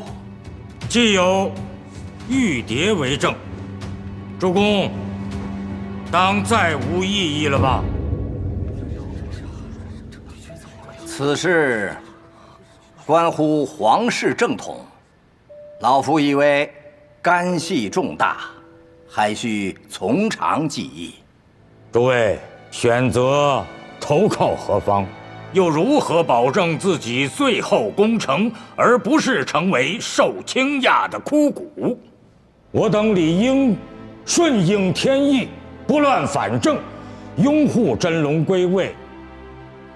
太傅柳宪率群臣恭迎圣上登基。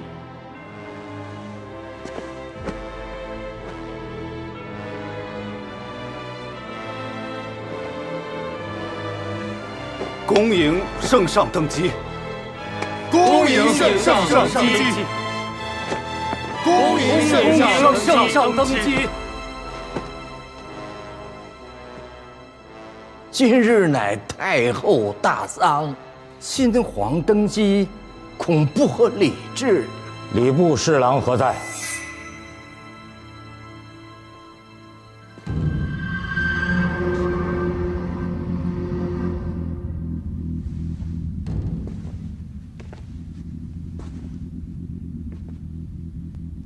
历代典籍中，却有2礼并行之先例。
母亲，母亲！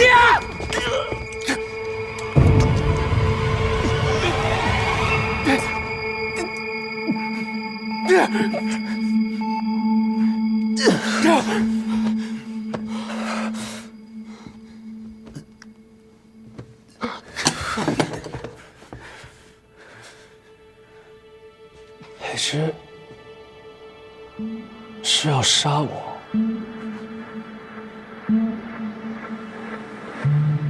我还当你是我唯一挚友，连你也要我死？我别无选择。我乃真龙血脉，今日登基，已成定局，没人能够阻拦。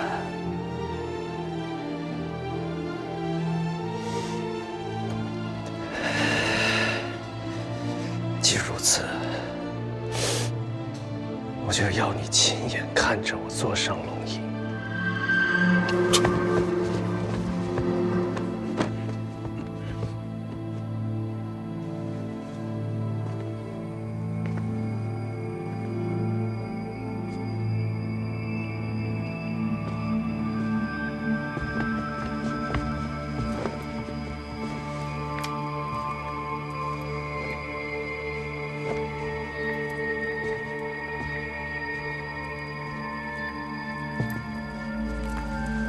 等等！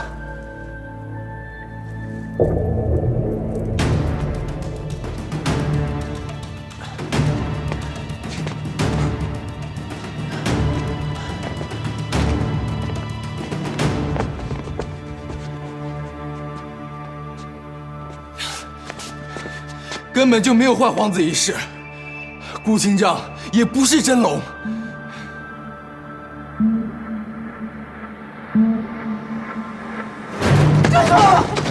干嘛呀你？有办法了。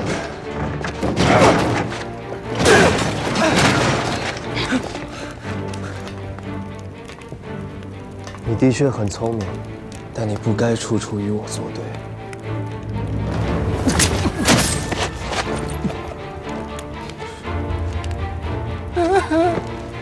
张兄，张兄。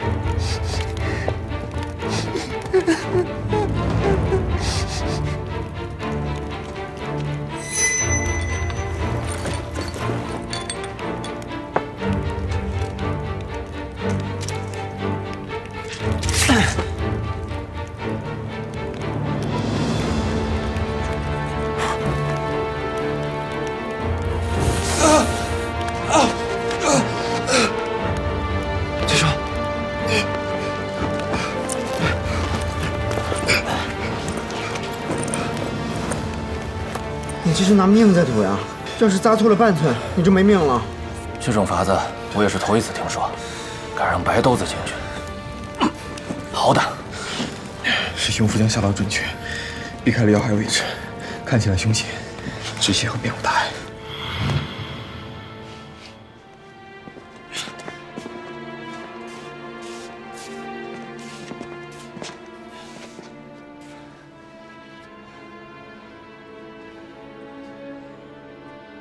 你说圣上不是真龙，也没有调包皇子一事，那玉蝶，你该如何解释？能证明他皇子身份的真玉蝶，在我手中，那他手中的一蝶，定是伪造的。只要开棺，我就能证明他的玉蝶是伪造的。胡闹！棺椁已封，岂能再开？事关皇室血脉真假，何妨开棺一验？太后的尸体就跪在殿外，被摩罗族的冤魂拖出来曝尸了，这都是大家亲眼所见。那些所谓的冤魂，都是顾县长手下假扮的。快走！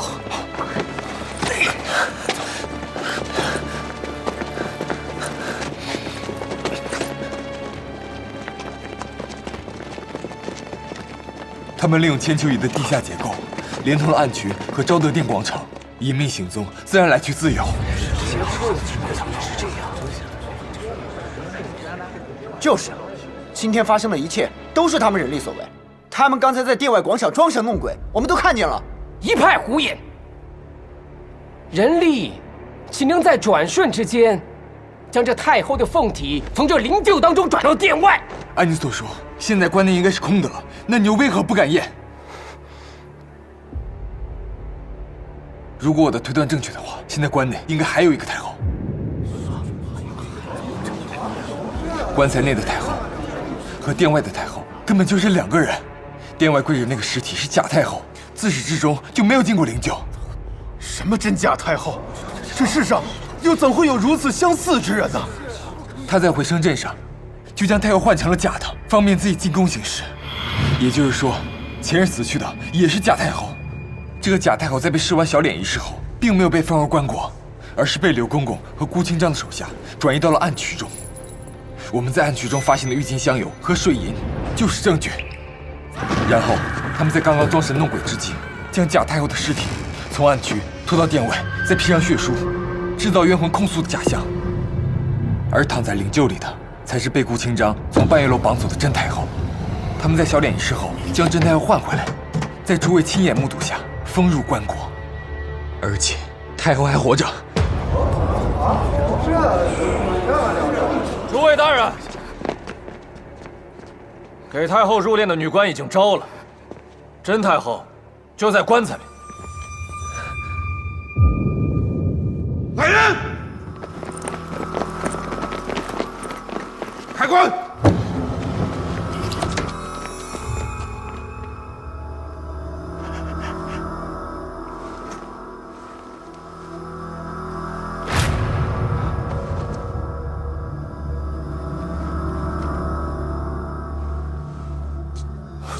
将军，还有七夕。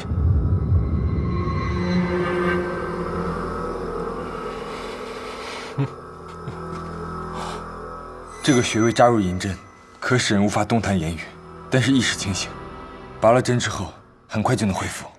太后，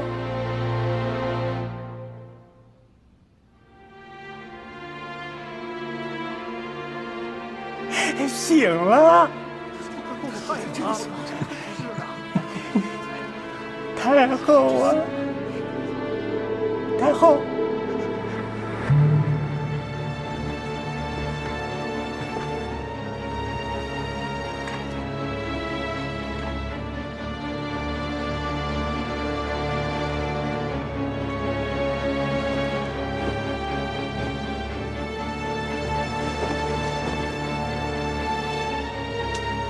好大的阵仗！哀家还没有咽气，你们就急着办丧礼吗？既然太后活着，便当着众臣之面，答老臣一问：顾清章是不是真龙天子？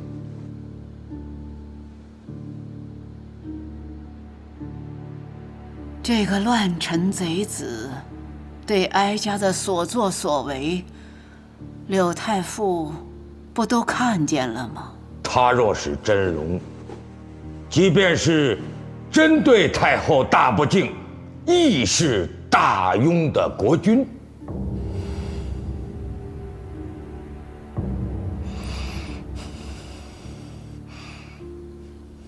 张平，你方才不是说，只要是开棺，便可以证明这玉蝶是假的？不错，即便顾清章能将玉蝶伪造得天衣无缝，但有一处细节一定对不上。玉蝶上的黄木掌印，应是他将太后绑走后，逼迫太后亲自按下的。他以为这样便能瞒天过海，但他不知道的是，当年太后产后虚弱，得过水疱疹。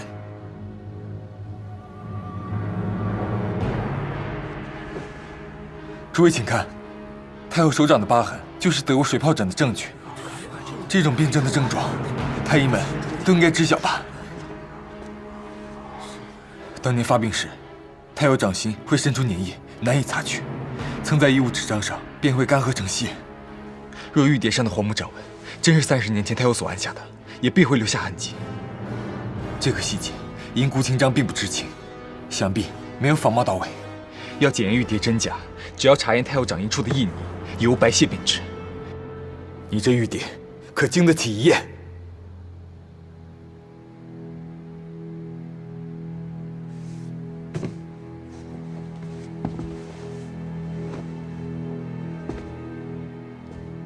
不必验了，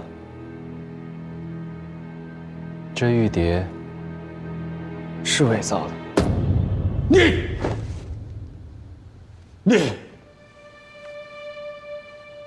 你敢欺骗老夫！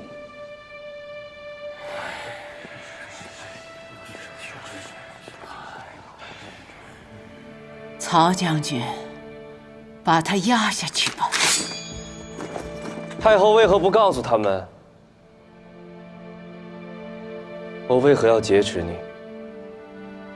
又为何策划今日这出戏呢？张平，你不是一直执着真相吗？为何现在又不敢说？有什么不敢的？你就是去年科举时出现的那个镜湖先生，你挑唆世子，制造动荡，绑架太后，密谋篡权。种种迹象表明，你就是一个犯了痴心疯病、一心想要当圣上的癫狂妄人而已。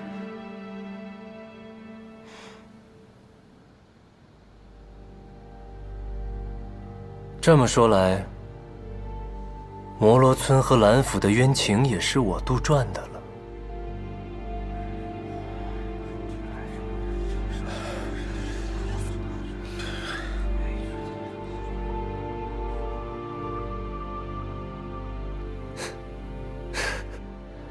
枯若，会说谎了。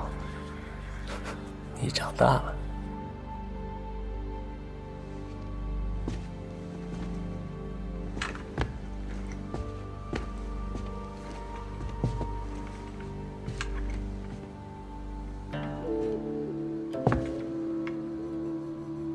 太后，今夜皇城内的夜幽潭都将会为你绽放。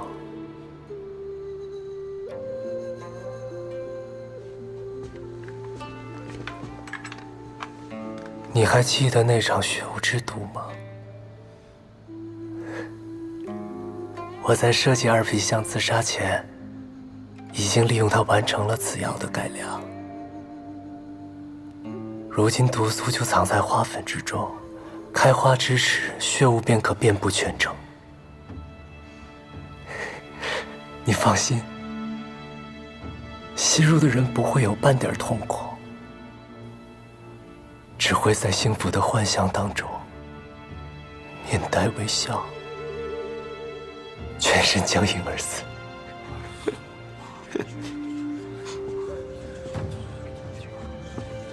如今皇城已变职业幽潭，今夜便是花开之时。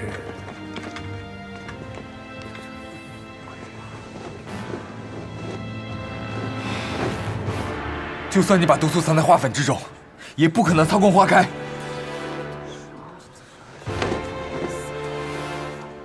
陈兄，那是什么？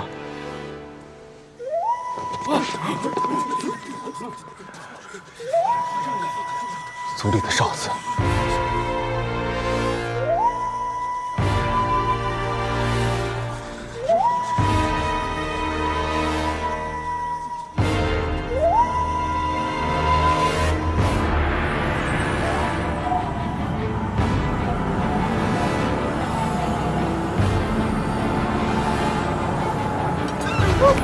死了！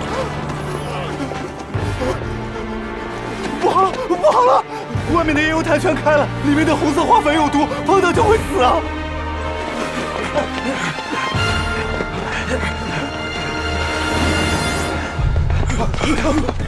真是这样，说的都真的就这样，到底怎么回事啊？这都是红路，该怎么办呀？这怎么可能？快跑啊！再不跑就来不及了！快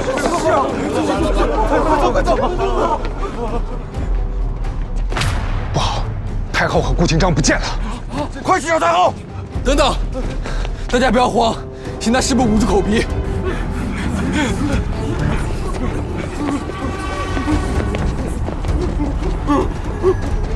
张兄，你不要命了？快回来！你还敢摸他？我知道了，夜游潭喜在艳阳时开花，顾清章提前在土壤里埋入大量硝石，再通知他藏在暗渠里的手下，放水漫灌硝石，使土壤温度突然下降，满足花开的条件。皇城里现在变质夜游潭，毒物已向城中蔓延，要尽快想办法解救百姓。走，走。这前面怎么了？看着还挺漂亮的。走，瞧瞧去。哎，好像不对劲儿。哎，等一下，等。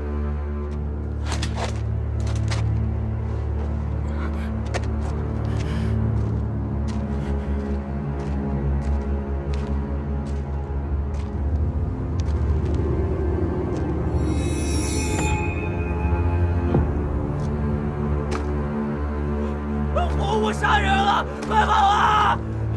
红武杀人了，快跑啊！快！红武杀人了，快跑啊！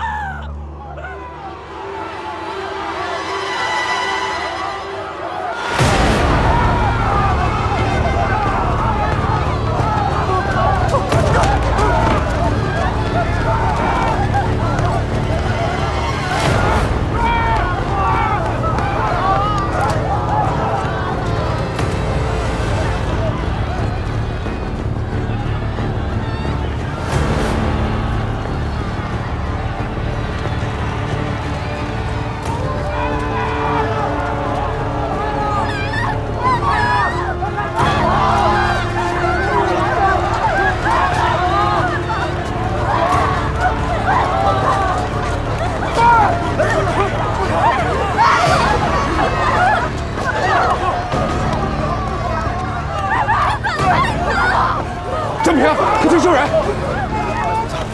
小小，你小心伤口。云伯，你别捡了，快跑吧！张平，对，是张平回来了。严伯，你怎么这个时候回来呀？张平是回来救咱们的，现在不是说这些的时候，快走吧！快，别走！大家不要怕，用师部捂住口鼻，请抱住，快，赶紧上来！捂住口鼻。等等，都不要跑了，后边毒气更浓。找到太后和顾清章了吗？曹将军，先顾眼前吧，全城百姓的安危更重要。毒物已经弥漫了全城，我们先找一个地方避一避。大家不要乱，跟着我们走。学校，大家跟我们走，捂住口鼻，捂住口鼻。大家跟我走，都跟着我们来。这边都捂好了，大家捂住口鼻。大家先到屋里避一避。先进去的人，赶快把门窗堵死。快进去！到高处去，进屋里封死门窗。这条。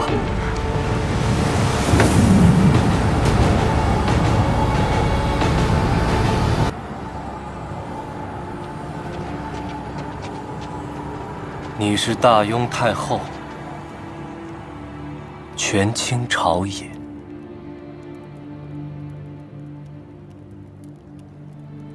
你既能牺牲亲生骨肉来获得权力和这所有的一切，那便亲眼看着他们幻灭吧。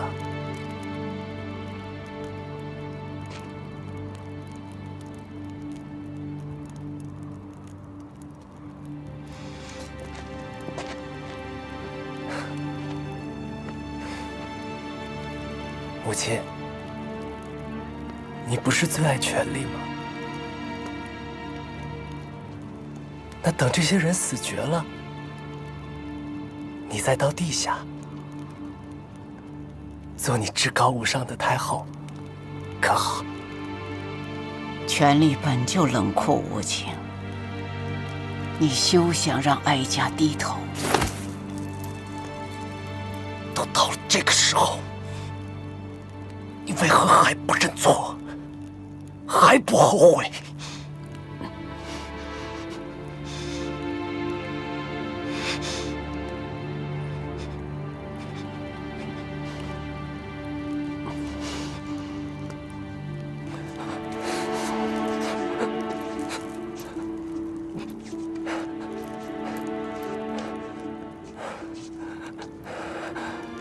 母亲，我只想听您一句，你后悔了？你心里也曾有过我。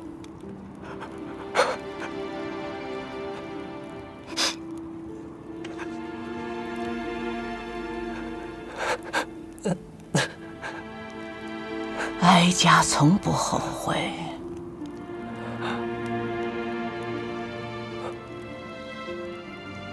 哀家还要感谢你。今夜之后，全城的人都死了，那便没有人知道哀家的秘密。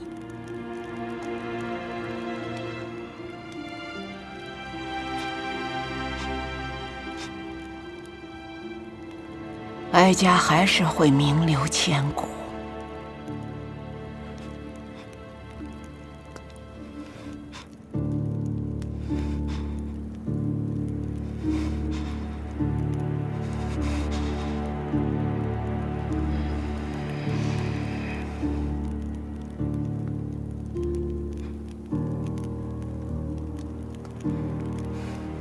好，既然你还执迷不悟，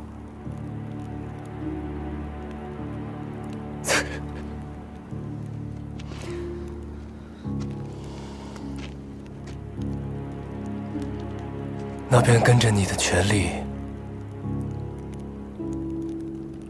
一块儿去死吧。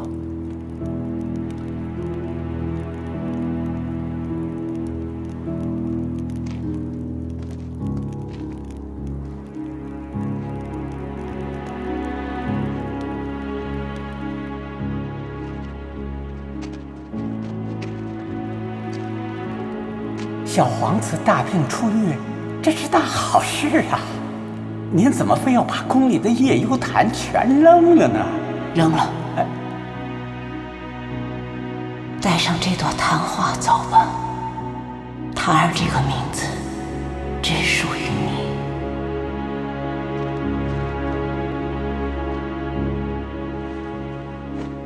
哎，可这不是您最爱的花吗？扔了。檀儿，你的乳名叫檀儿。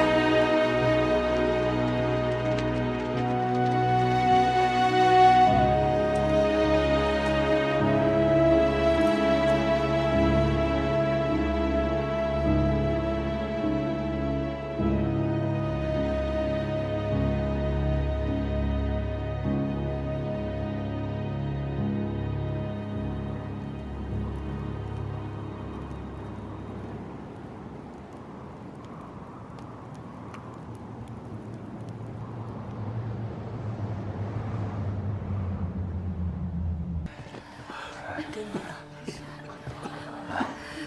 谢啊。哎，拿好了啊。这是你的，给你。来，这是你的。多谢。拿好，来，给。费了这么多力气，就是为了阻止这一切，还是难逃浩劫。要不我们还是跑吧，能跑一个是一个，要不全部都得死在这儿。有了，下雨，只要下一场雨，花粉就不会在空气中传播。是个办法呀！谷雨前后，斗成云，雨必降。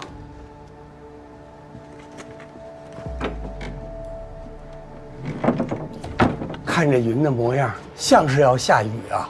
我们也不知道它几时下呀。用烟雨器，只要往烟雨器中洒入大量的盐，再用火药点燃，将盐撒至高空，便能化云为雨。一般烟雨器建在高处，而京城的烟雨器就在云霄山上。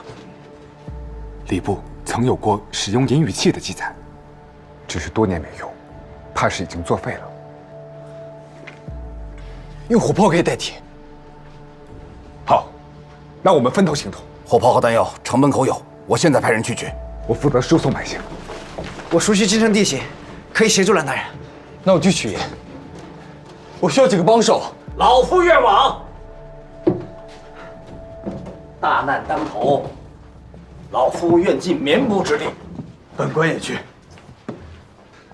只是要搬很多盐去山上，只怕诸位……我们去。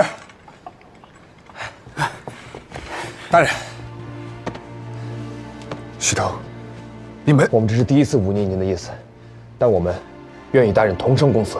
对，大人在哪儿，我们就在哪儿。好，好。还请诸位大人协助下官疏散百姓，护送他们上山。那里的地势高，或许可以安全一些。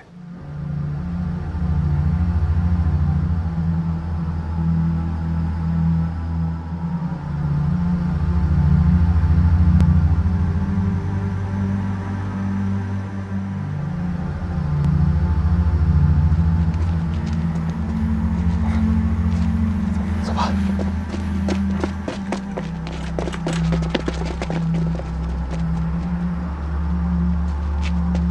分头救人。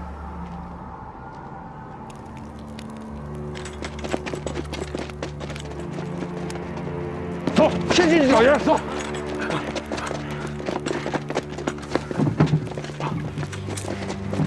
经理，给。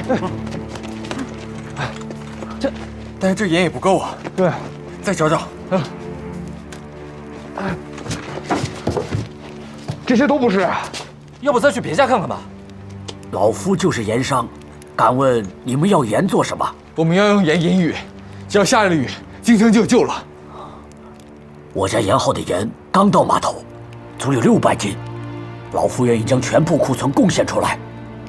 我可以带你们去。多谢。来，张平，我们的人手已经够了，你还是去帮忙我们家大人吧。对，行，那你们多保重。放心，走了，兄弟，走走。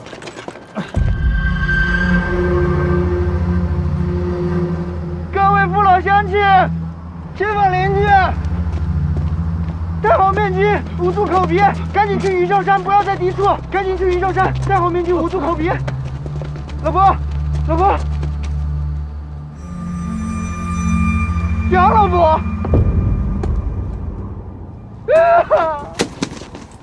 这京城这么大，我一个人喊，那些听不到的人怎么办呀？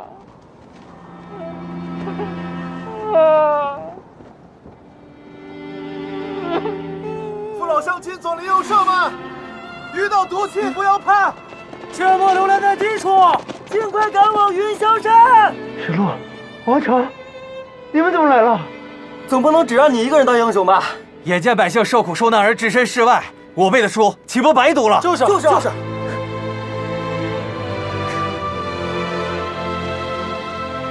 老乡亲们，街坊邻居们，戴好面具，捂住口鼻，去那边，捂住口鼻，好，戴好面具，都出来，戴好面具，捂住口鼻。乡亲们，走快点儿，山顶快到了。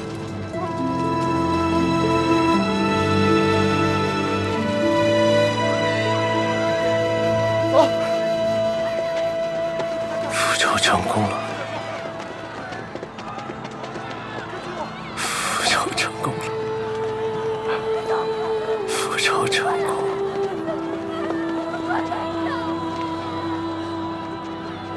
小胡，胡又来了！胡又来了！快往回跑！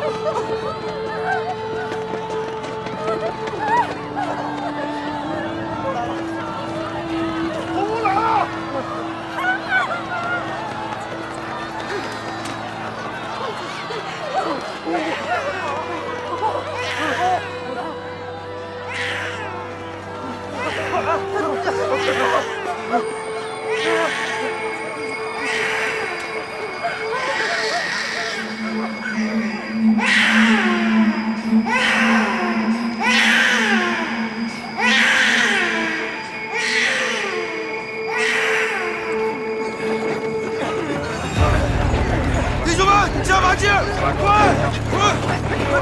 快，小心点儿，事不宜迟，快！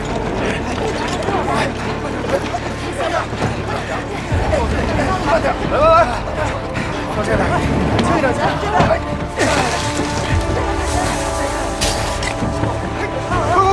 快！都混合均匀了啊！小心点啊！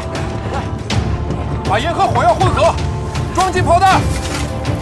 大家动作快呀，快！好，来，倒上。慢点啊，拿稳了啊！填弹，烟云。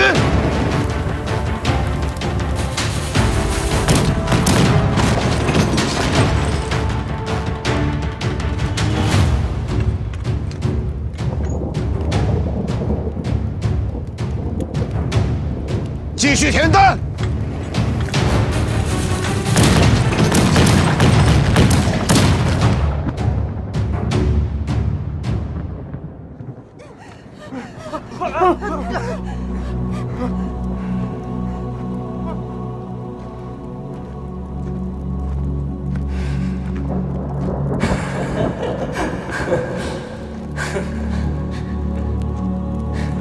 孩子，我的孩子。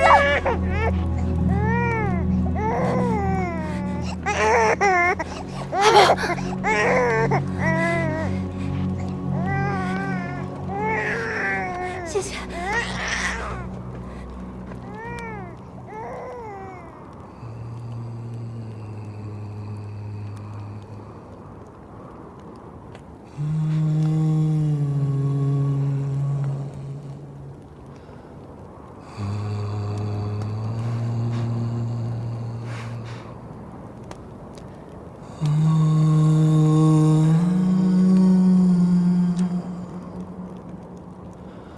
嗯。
继续装弹，再发！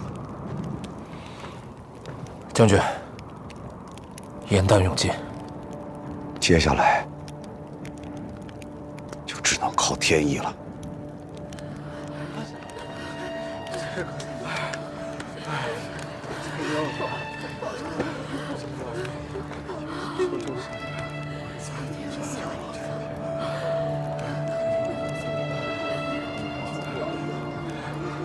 大人怎么还没来？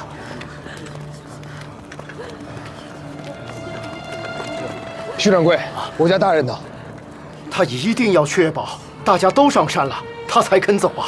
估计在后面呢。那我们家张兄呢？啊，跟蓝大人在一块儿。张兄啊，你怎么还不上来？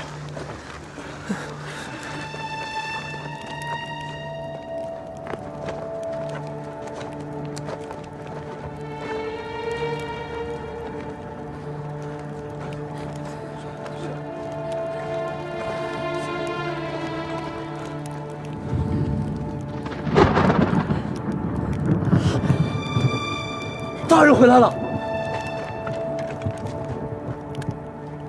张兄，小心！大人，怎么样？大人，无事便好。你没事吧？没事。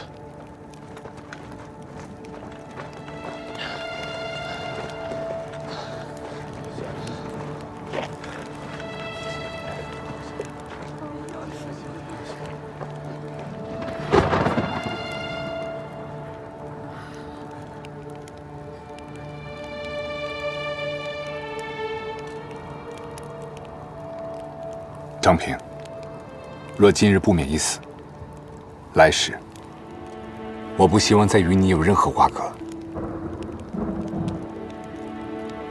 我不信什么鬼神，也不相信有来世。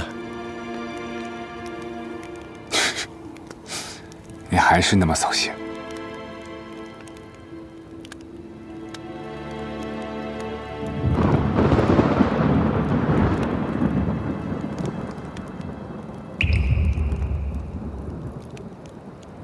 下雨了。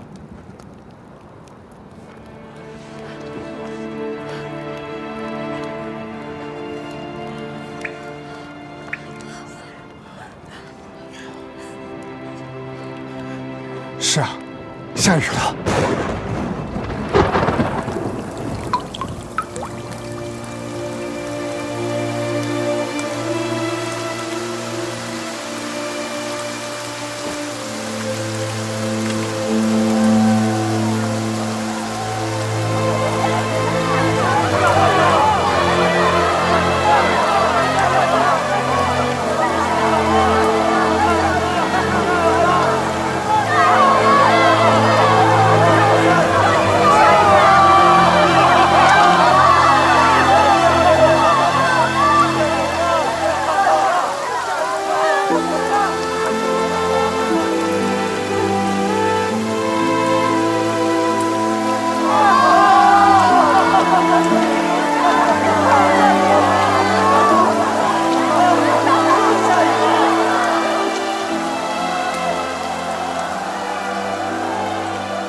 蓝大人，这枚兰花香囊是20年前老蓝大人送给我的，现在物归原主。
阿婆，杨老伯不在了，不还有我跟张平吗？你放心，我跟张兄，我们每周都来给你烧水。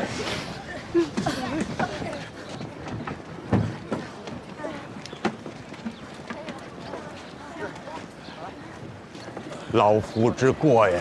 王大人，老夫之过呀！你呀，捷报！捷报！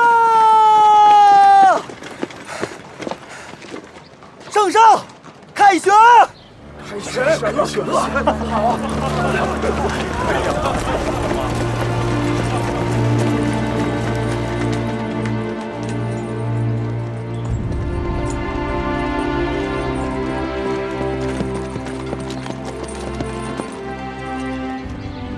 朕听说京城遭逢大难，特率一支精骑快马来援。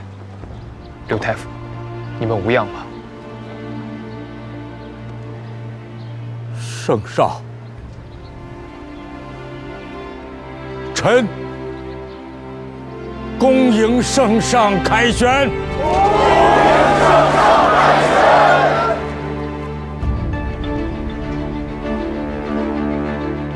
平身。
这20年来，太后把持朝政，百姓民怨沸腾，朕一直担心自己到底能不能做一个好皇帝。可如今，朕不再担忧了。朕要去开创一派新气象，还百姓一片大好河山。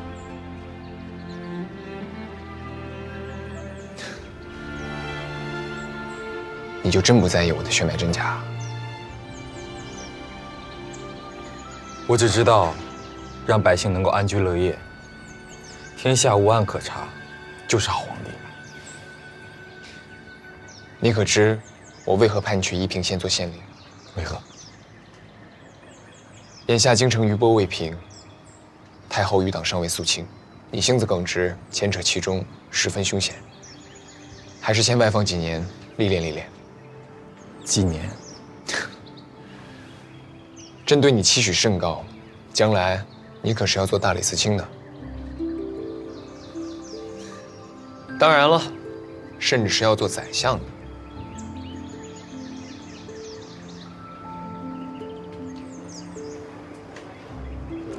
可你还是想去大理寺，朕知道。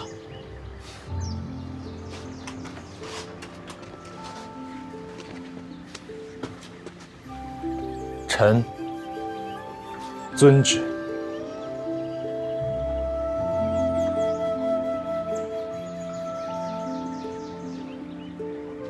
此去宜平县呐，走马上任。你当县令来，我关张；你做面来，我添柴。张兄，这都快当县令了，你怎么还愁眉苦脸的？这可是多少世子梦寐以求的机会啊！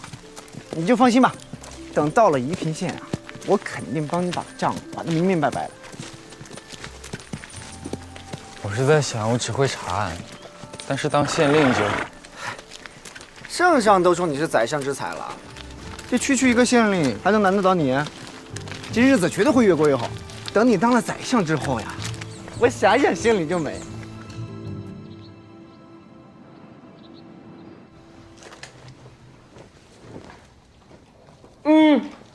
还得是咱娘的手艺。是，到你了。也不知这新任的大理寺卿是何许人呀？该吃，该喝。甭管是谁来，都是老样子啊。是。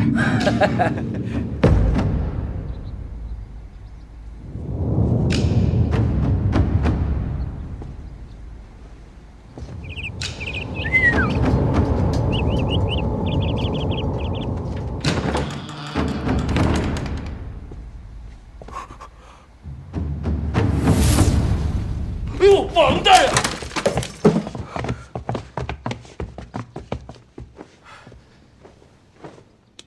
王大人，难道这新来的大理寺卿就是您？那还能是你呀？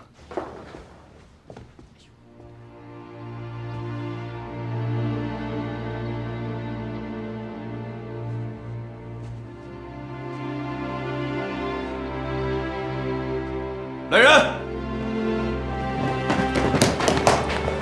在！把案牍库积压的卷宗都给老子搬出来！是。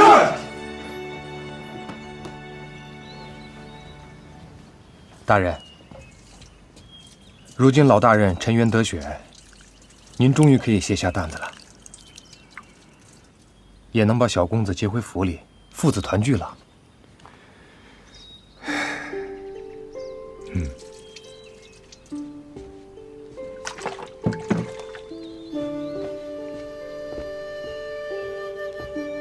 这些年为父洗冤，身陷危局，我怕杨继兰回，将他寄养在乡下，也让他吃了不少苦头。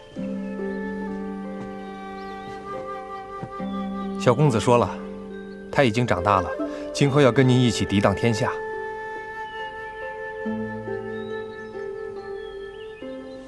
可惜从柔走得太早，没能见到这一天。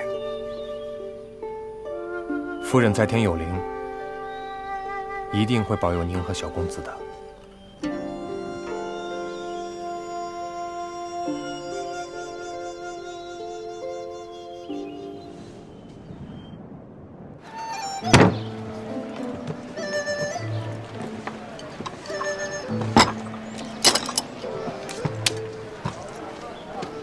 张兄，我这闹不明白了，你都当县令了，怎么还摆摊卖面呢？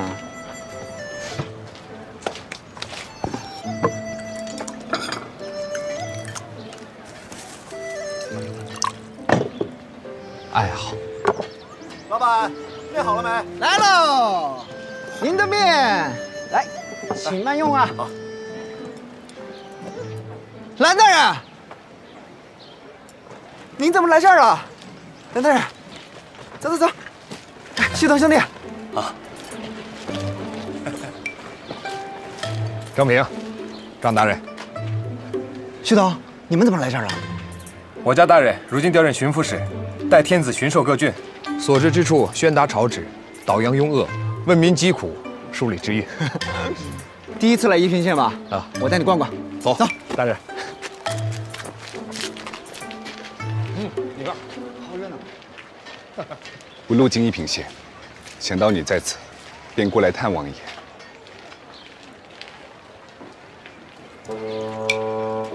这儿有5文钱，能买你碗面吗？